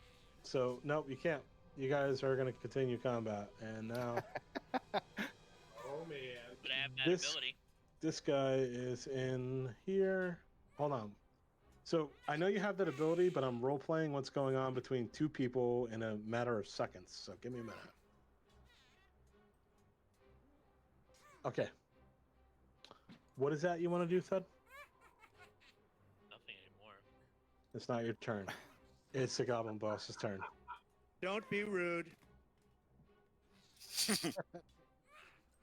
So he's going to throw a javelin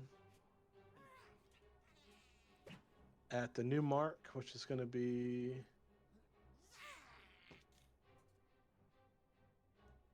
Fenric.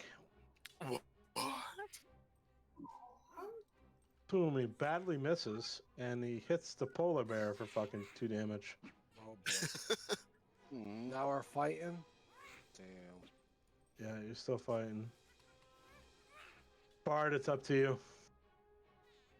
Before I do anything, I say to the group, I think we should really go for the cart. Let's just leave now.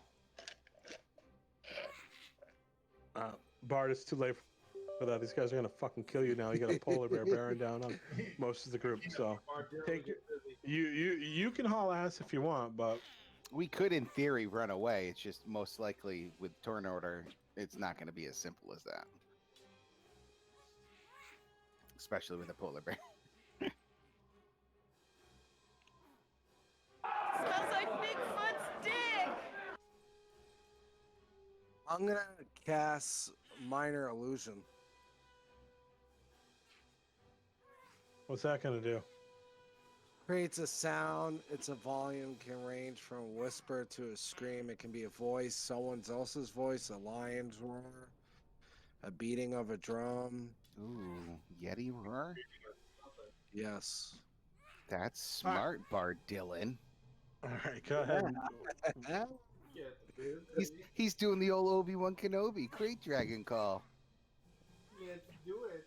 I'm gonna cast it like right behind the tent. Go for it.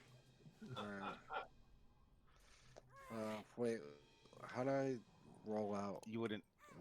You have a place. See the place measure template in chat. Yep. Click on that and then put it wherever you want to put it, bud. I just moved it, I think. Okay. All right. So you do that? What is it? What is it that you're creating an illusion of? Of a Yeti or some type of big. So we hear a big legendary creature. A big legendary growl come Roar. from that way. Yeah, back there. Yep. All right. So yeah, you all hear a huge roar, and so does the rest of the people here on the screen here. Goblins, polar bears alike. What is your plan for this? Is this a duck and run or what?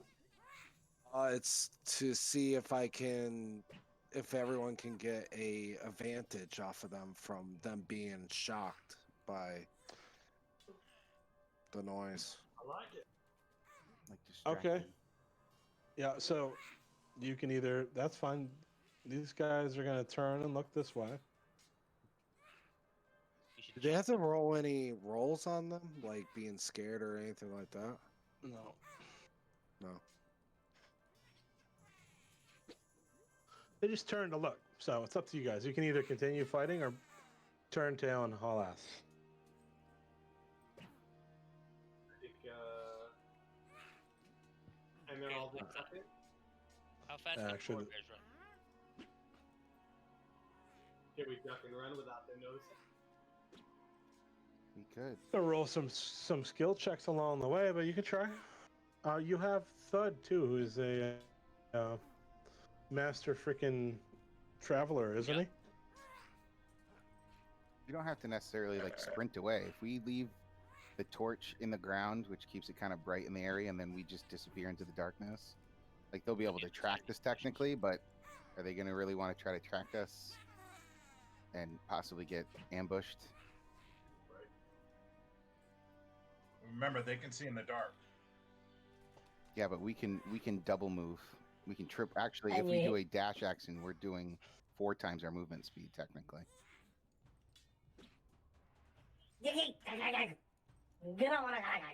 So you hear the guy in the top, the boss, ordering orders, and you hear the shuffling of feet from below his position, like within the Sandcrawler. Yeah. All right, let's go. Let's get out of here. Yeah.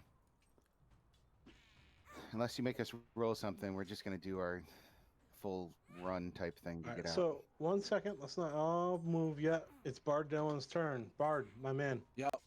Was that an action? What was that? That was This is an One like an action that was- cantrip. That was one Yeah. action. So you may move 30 feet. So pick a direction and move 30 feet. That's a good move. Yep. So hit the space bar at the end of that, Brian. There you go. So Brian ducks into the trees. I'm assuming he'd kind of tell us to run. Yeah. Because now we're like, great, now there's even something bigger we have to fight. And he's just like, deuces, guys. All right. Clay, you can do a dash, which is 60 feet if you want. So There you there's go. 30. You can do another 30. We left Yeah, our torches, right? Right through the. Well, we haven't got to those people yet. Boom. All right. So Clay gets out. This polar bear kind of meanders its way towards the front of the cart, looking around, sniffing around. You hear him huffing and puffing. Benric, what would you like to do with your torch? I'd like to throw my torch at the lead goblin.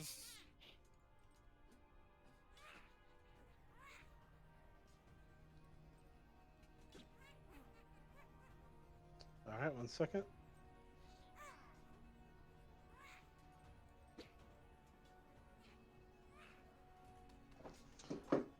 All right, you do that. Are you gonna do a dash? Or actually, that was a throw, so that was one action. Yep. So, do I see a new ring of light around him? I mean, Yeah, you can see the two goblins on top, and you don't know how many are below, and you got the polar bear out front.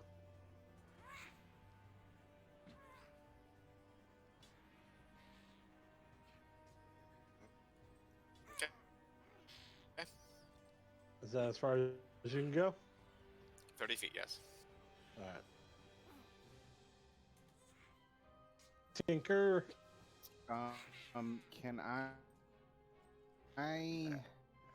Can I move 30 then hold my action? Actually, you know what? 1 second. On a I forgot one important thing here. Sorry, Tink. As Fenric moves off, Oh, he's got a you buddy. notice the polar bear following him. Oh my God, is he? We need to train him and make him an ally. Have you ever done allies? No. Okay, we'll talk right. after the session. Tinker, you're up. I'm gonna move to 30 feet, and then hold my actual action for the trigger to be when Fister and Thud pass me. I will do my 30 more feet. You get a ready in action to dash. My man. All right, good. Fister, what would you like to do? Remember, you have a torch on you. Well, I want to extinguish the torch into the ground. Done.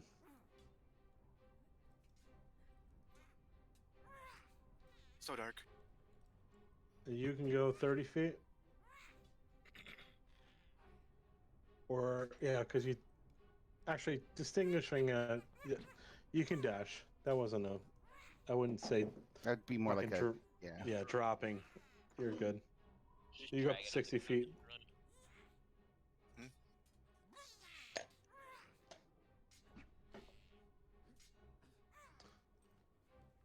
So you're at about... Are you having trouble seeing, Doug? No, I got it. I'm just trying to figure out what I wanted to do, really, to be honest with you. Part of me really fucking Eldritch Blast that motherfucker and run.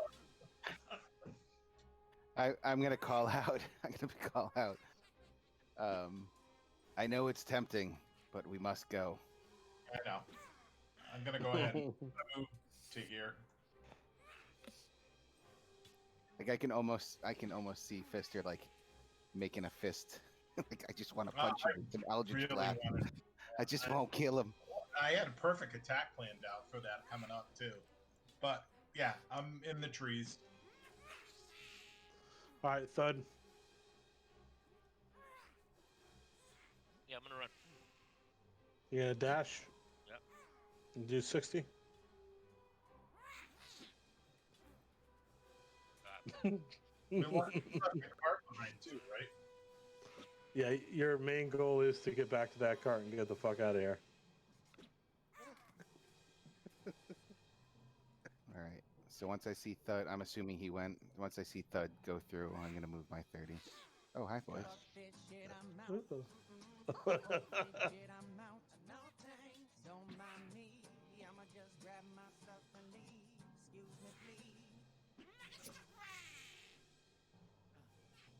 Home combat.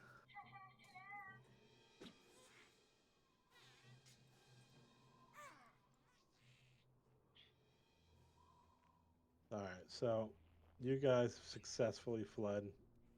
The goblins are obviously preoccupied looking for some sort of yeti coming from the north. Yeah, see, and Fenric has got a buddy.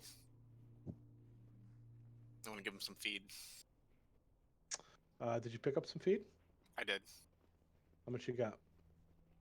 5 days worth, I think. Wait, how's this work here? All right, so just subtract one. Okay.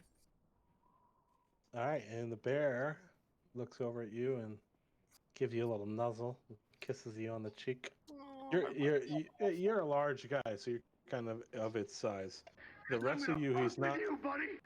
We're gonna be buddies. We're gonna be pals. We're gonna. The rest of you, he's not too sure of. Can we tie him to the cart? So,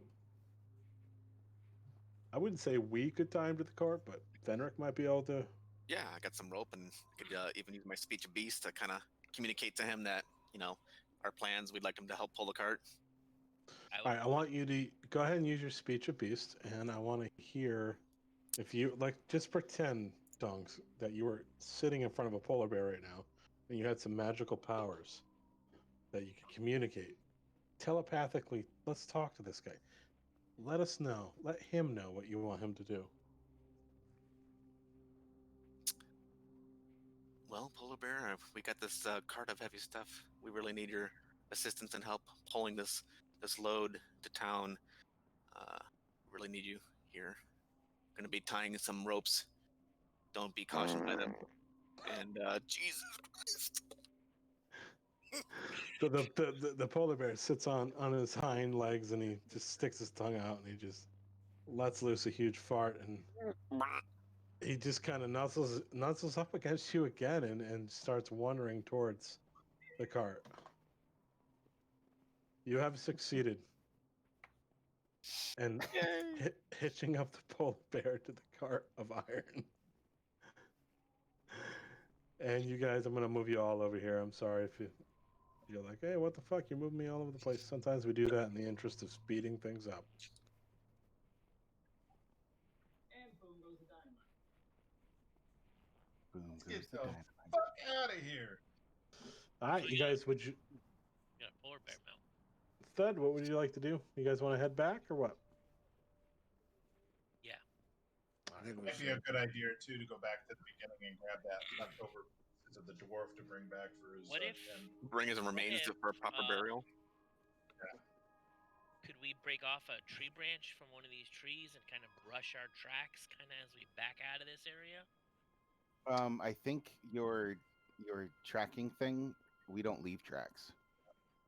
Click back your whatever that ability that lets us move quickly. I think one of the things. Yeah, I think you're right. Yeah. If you're traveling alone, you can move more stealthily at a normal place.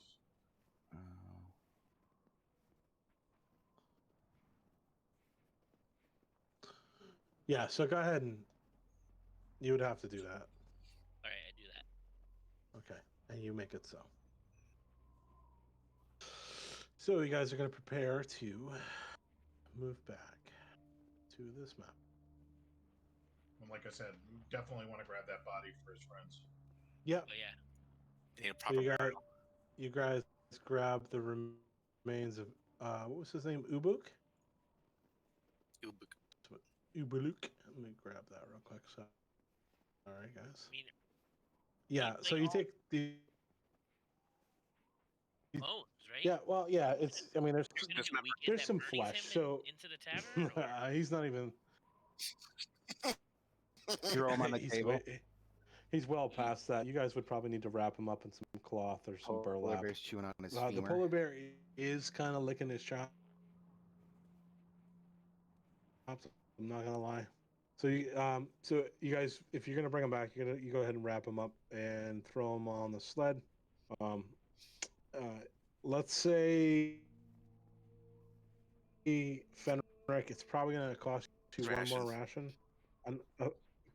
Another one more thing of feed to get the polar bear to not want to turn around and just feast upon the remains of Ubuk's severed. Well, if it helps, any Well, I have ration as the well, feed is so. like it's like a bag, so you wouldn't really go through one or two in one day, but like it's. Fenric, would you like hefty. to give him another bag of feed? I'll give him another bag of feed. Yeah, All right, but he's a good polar bear. Okay, he's okay. He's a good guy. All right then. All right. I'm gonna ask the polar bear if he likes Coca-Cola. Oh man. All right, nothing there. You can be keeping an eye out for penguin.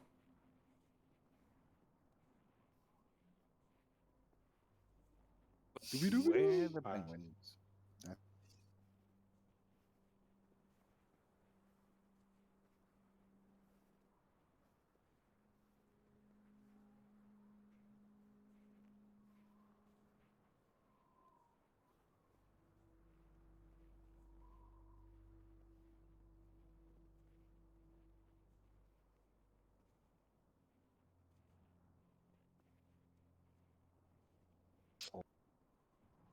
right, so it's coming up on.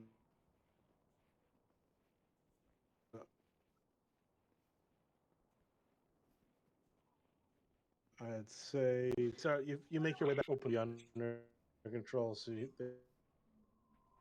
let you through. Hey, what are we naming the polar bear? Toby. Stupid.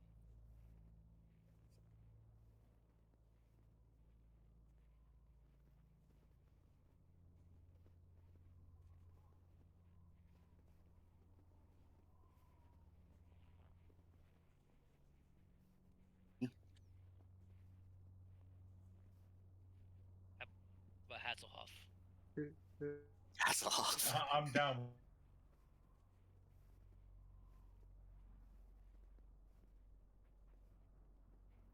What the heck? Yeah. Do you guys want to head back to the inn, or what do you want to do?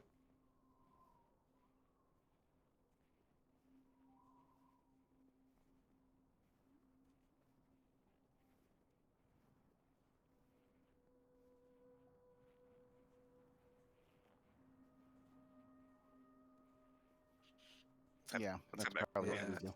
Because that's where the doors were. Bring So this thing right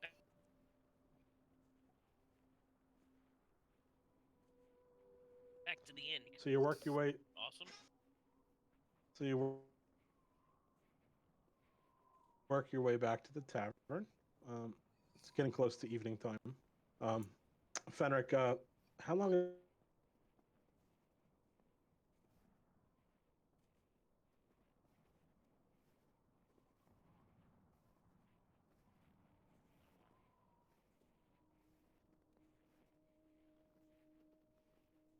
Is this just like an indefinite spell here? I mean, I can talk to them. Being friends with an I animal. don't know if it's like a permanent like. Yeah. The polar bear's starting to get antsy. You put a polar We bear don't in a need stable. to feed You him know what's for gonna happen? rations that's anymore. true. It becomes cheaper to So maintain. I'm gonna leave it up to you. I just want to pat him on the head and say Not to good boy. run with that crowd anymore. Hope to see you again down the road if we ever need your help. The guys are. You Show me notice on that this Fenric's bear kind where of got a he little bit of a touched tear in you. his eye. Who lives in the forest in the bungalow tree?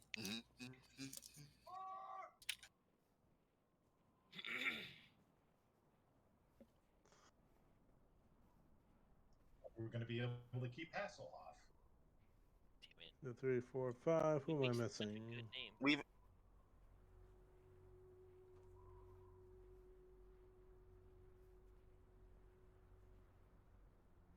even gave him a name and everything. Just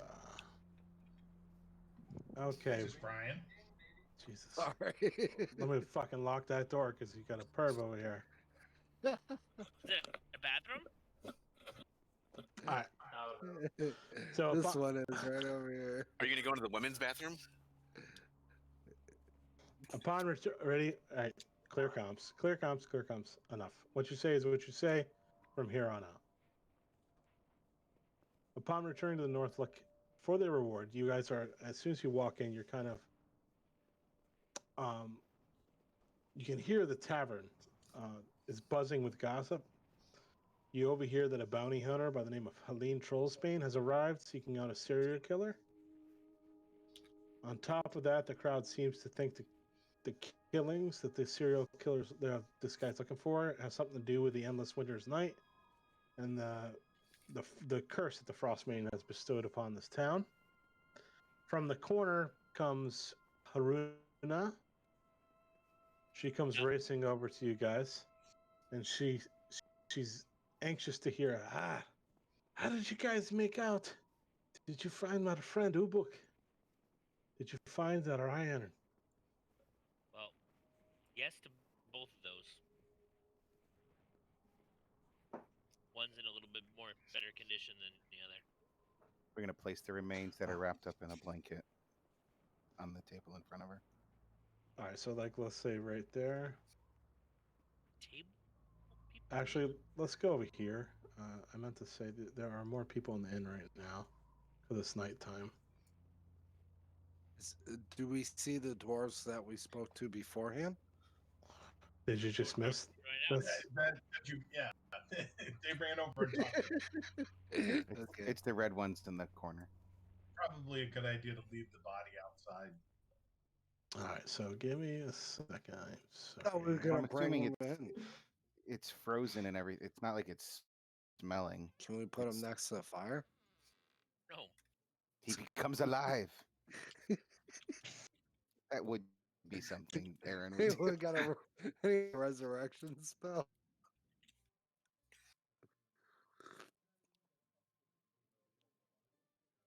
Just go ahead and open that door again. All right. One second. I am gonna fucking make a complaint.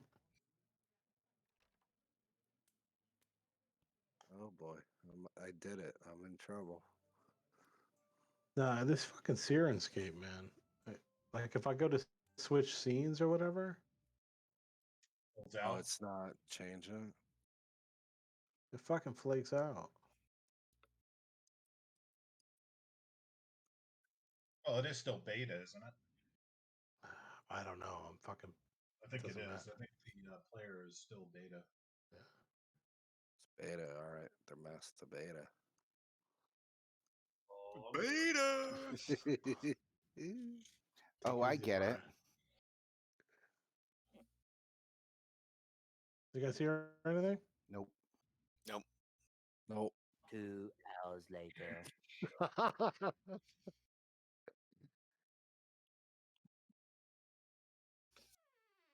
I did not do that. You hear anything? Nope. Door open up. Little explosion. I hear that. Fire. All right, we're back on track. Don't worry about it. So, you guys place the so the other dwarves kind of come over here to see. You guys place Ubuk's remains on the table here, and I believe Thud, you had the lead.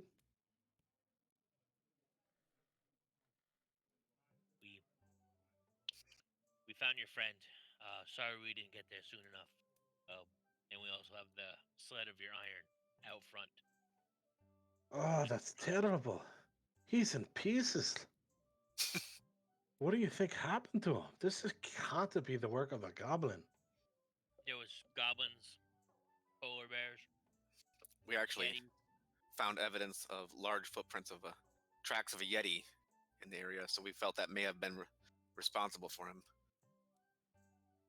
Oh dear, yes, the Yeti have come out since the curse has forsaken these lands.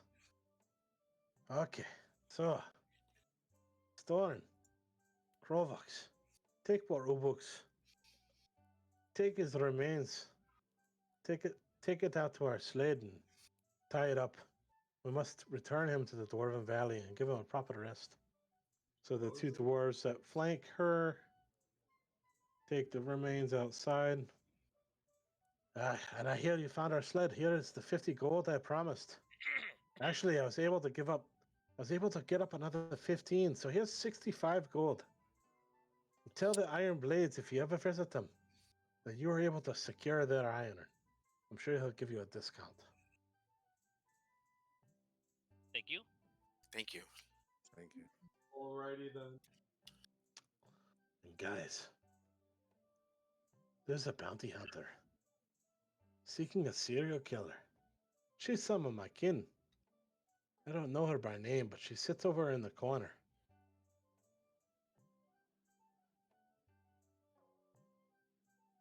Fuck yes, She's I want been- to talk business. What's the play? Let's fuck this thing right in the pussy.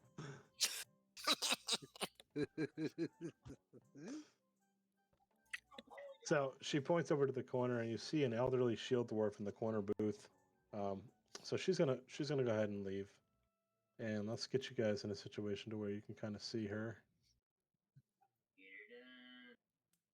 Now, I am an urban bounty hunter as part of my character's background. I am Okay. in contact with people in the segment of society. Connection comes in the form of contacts in any city you visit. A person who provides information about the people and places in the area. So perhaps that might make me able to talk to that other bounty hunter. I mean, we don't even know if you. I mean, I'm sure you guys can talk her. So over there in the corner, you see an elderly shield dwarf in the corner booth of the tavern. She has a nasty scar across her nose. She's smoking a pipe.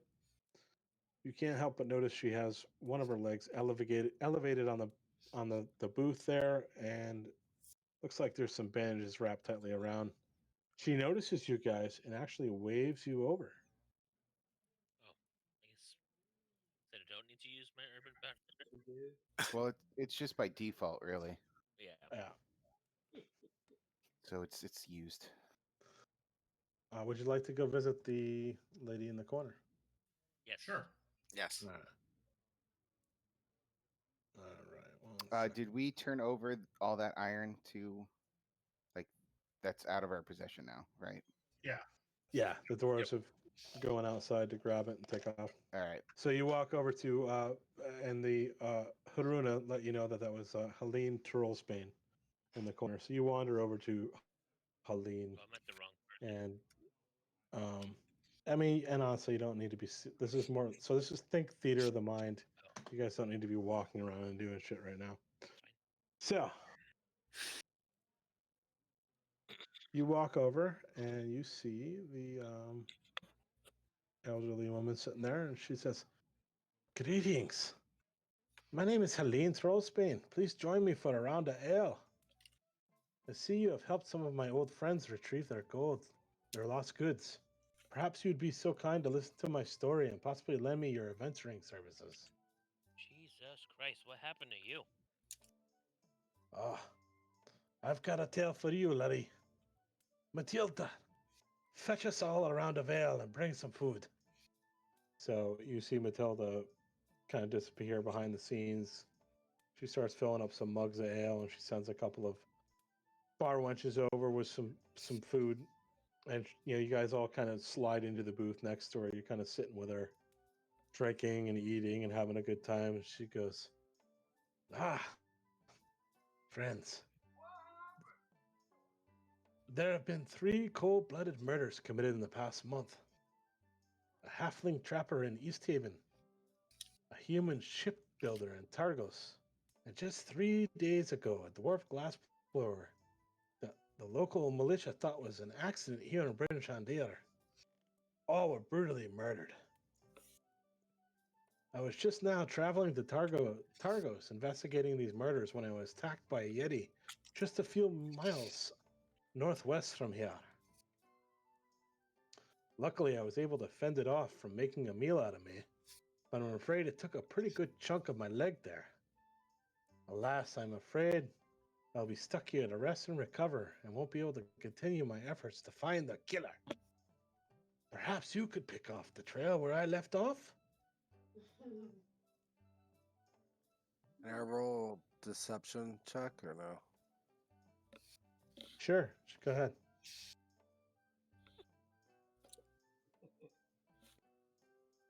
Nice. All right, you're not being deceived. I say to the group, you know what? She seems like she's telling the truth.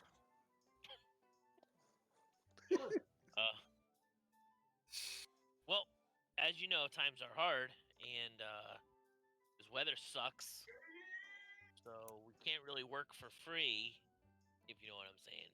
Friends, nobody works for free. I'm a bounty hunter. You should know this. I could tell by your garb. You and me, we have a lot in common. I'm not bit though.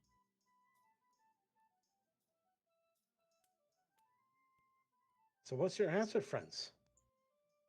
Are you interested in helping? What's There a will bounty? be a reward.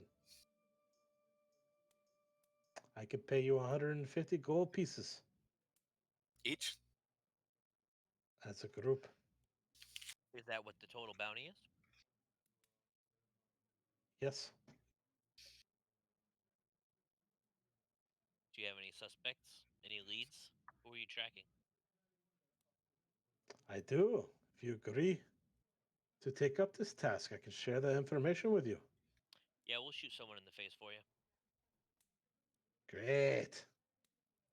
And trust me, if you're able to bring a swift justice to this killer, I'd appreciate it. What, I ain't in the business of locking up any killers. Find out who done this horrible deed and give him what's due. End the killer's life. Leave it wherever it is, Leave it up to the polar bears to take care of. With that, Helene takes another long draw from her pipe, promptly yells over to the barmaid for another round of ale and food for her friends. Thad, did you have something more you wanted Yeah. to say, or do How you want to? yeah, how are we gonna be able to prove to you we've completed this bounty and our mark is dead? Yeah. Perhaps you could bring me his head. I was hoping you'd say that. Oh boy. Do you have any All right. connections? Do you have any connections in the city? I just speak to the town speakers, and that's how I've got my information. Obviously, I've been wounded and I haven't been able to make my rounds, but I was able to speak to the speaker as Bryn Chandler. And that's when they told me about the dwarf glassblower that the local militia thought was an accident, but he suspects the killer had gotten him to him too. Now let's get down to business of bounty hunting, young folks. I believe this fucking twat of a serial killer may be onto something. It just so happens the murders I've investigated were of folks who have bribed the town official to get out of the monthly sacrificial lottery that happens in the bigger villages here on 10 towns. So, with that, Helene is overcome in the moment. You could tell she's very happy that someone wants to help her as she's injured and help the poor people of 10 towns get over that fucking serial killer issue amongst everything else that's going on. She leans over without missing a beat and fucking cracks out a huge fart. Jesus. Just so happens I've been traveling. Just so happens a traveling trading company seems to pass through each one of these villages around the times of the murders. They call it Torg's Caravan, and it's run by a shady she-dwarf named Torga Icevane. Torga may be a shady salesman, but I don't think she's the murdering type. Besides, my last lead here in Bryn Chandler mentions a well-built man in his mid-30s with an olive complexion.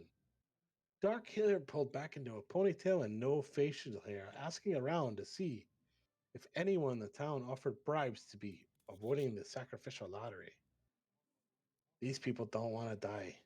They pay good money to get out of that lottery.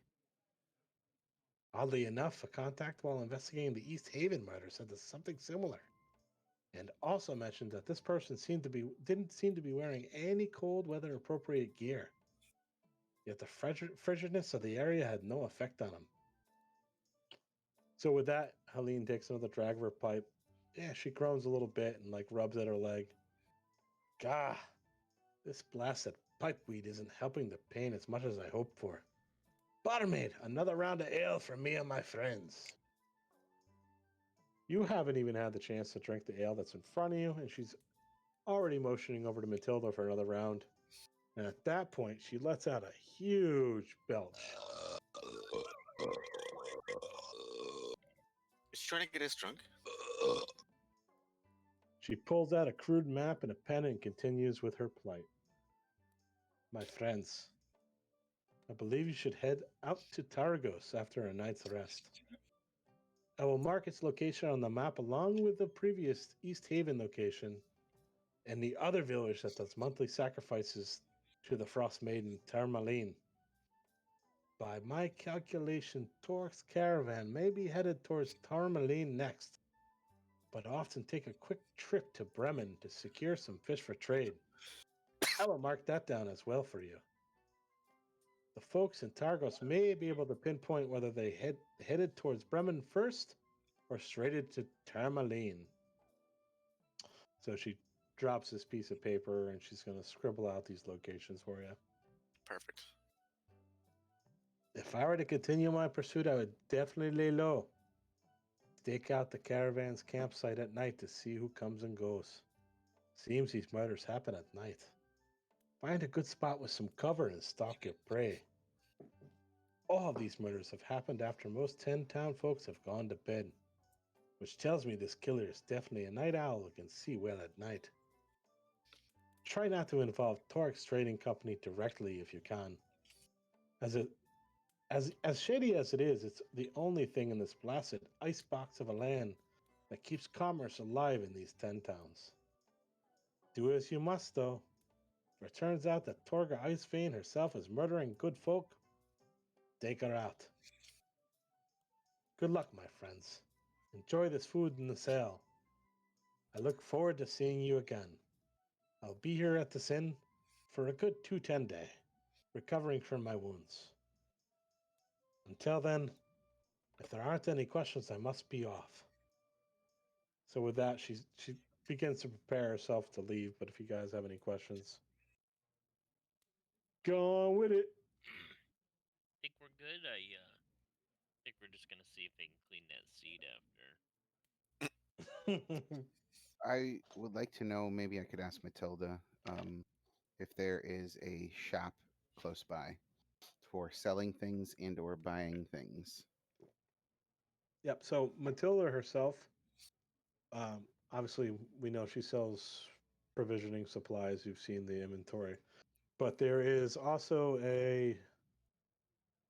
Excuse me as I look this up real quick. And I can't click her anymore, by the way.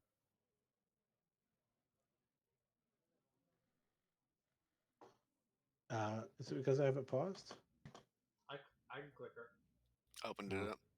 Yeah, I can't. just try to double click her now. Oh, now it is.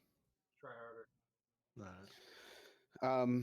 Basically, what I'm looking for is possibly magical items, lesser magical items like goggles of night. Yeah, no. She's gonna reply that there isn't anything in this town here, but she does hear that there is a gnome. I believe he might be in Tamerlane. Let me just double check that. Is it Tamerlane or is it? No, I'm sorry. It is in Targos. There's a gnome in Targos that frequents a general store there. So if there are any kind of magical, gnomes tinkering, that kind of shit, that store may have it. As far as this town goes, she says that the Black Iron Blades sells your typical wares as far as your typical base armor, base weapons, and shit like that, like ammunition. But she does make mention that not of the highest quality, but enough to do.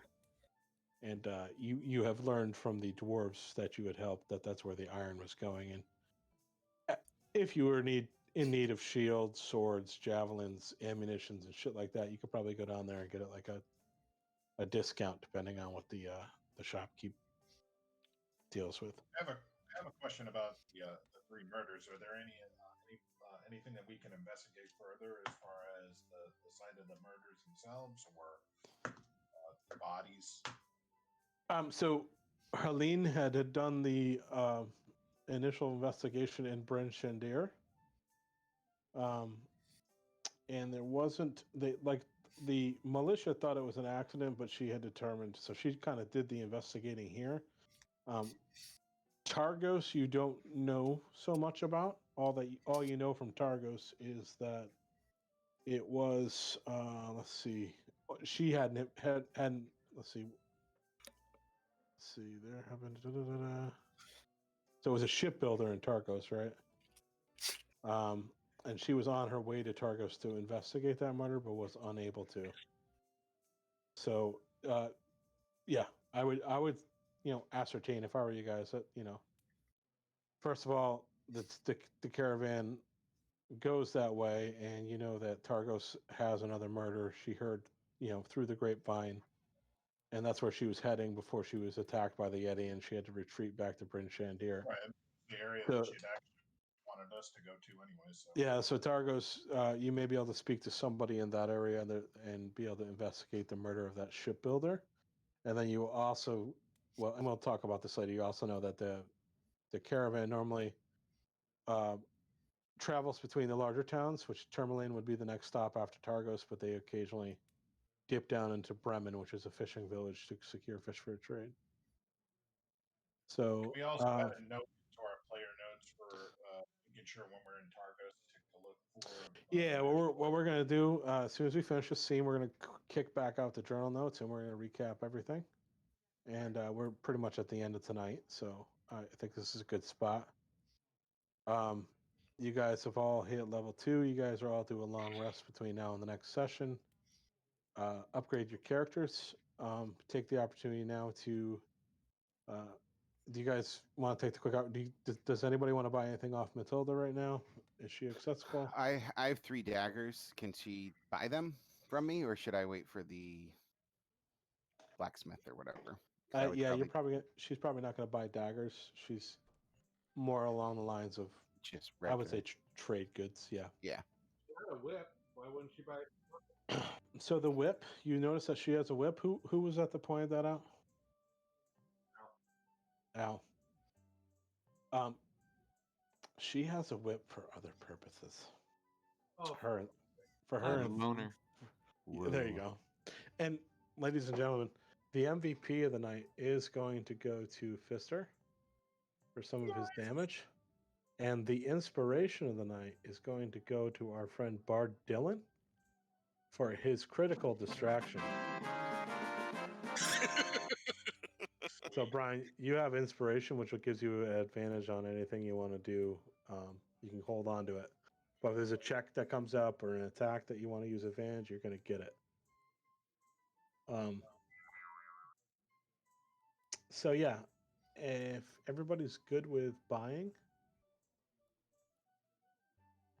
then we'll kick out to the notes and write some stuff down.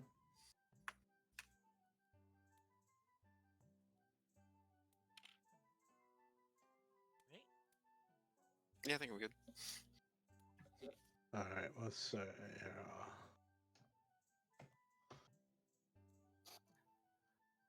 So let's go ahead and call it a night, folks. Right. Thanks, anyone. Excellent. Might still be We're watching. gonna go ahead and thank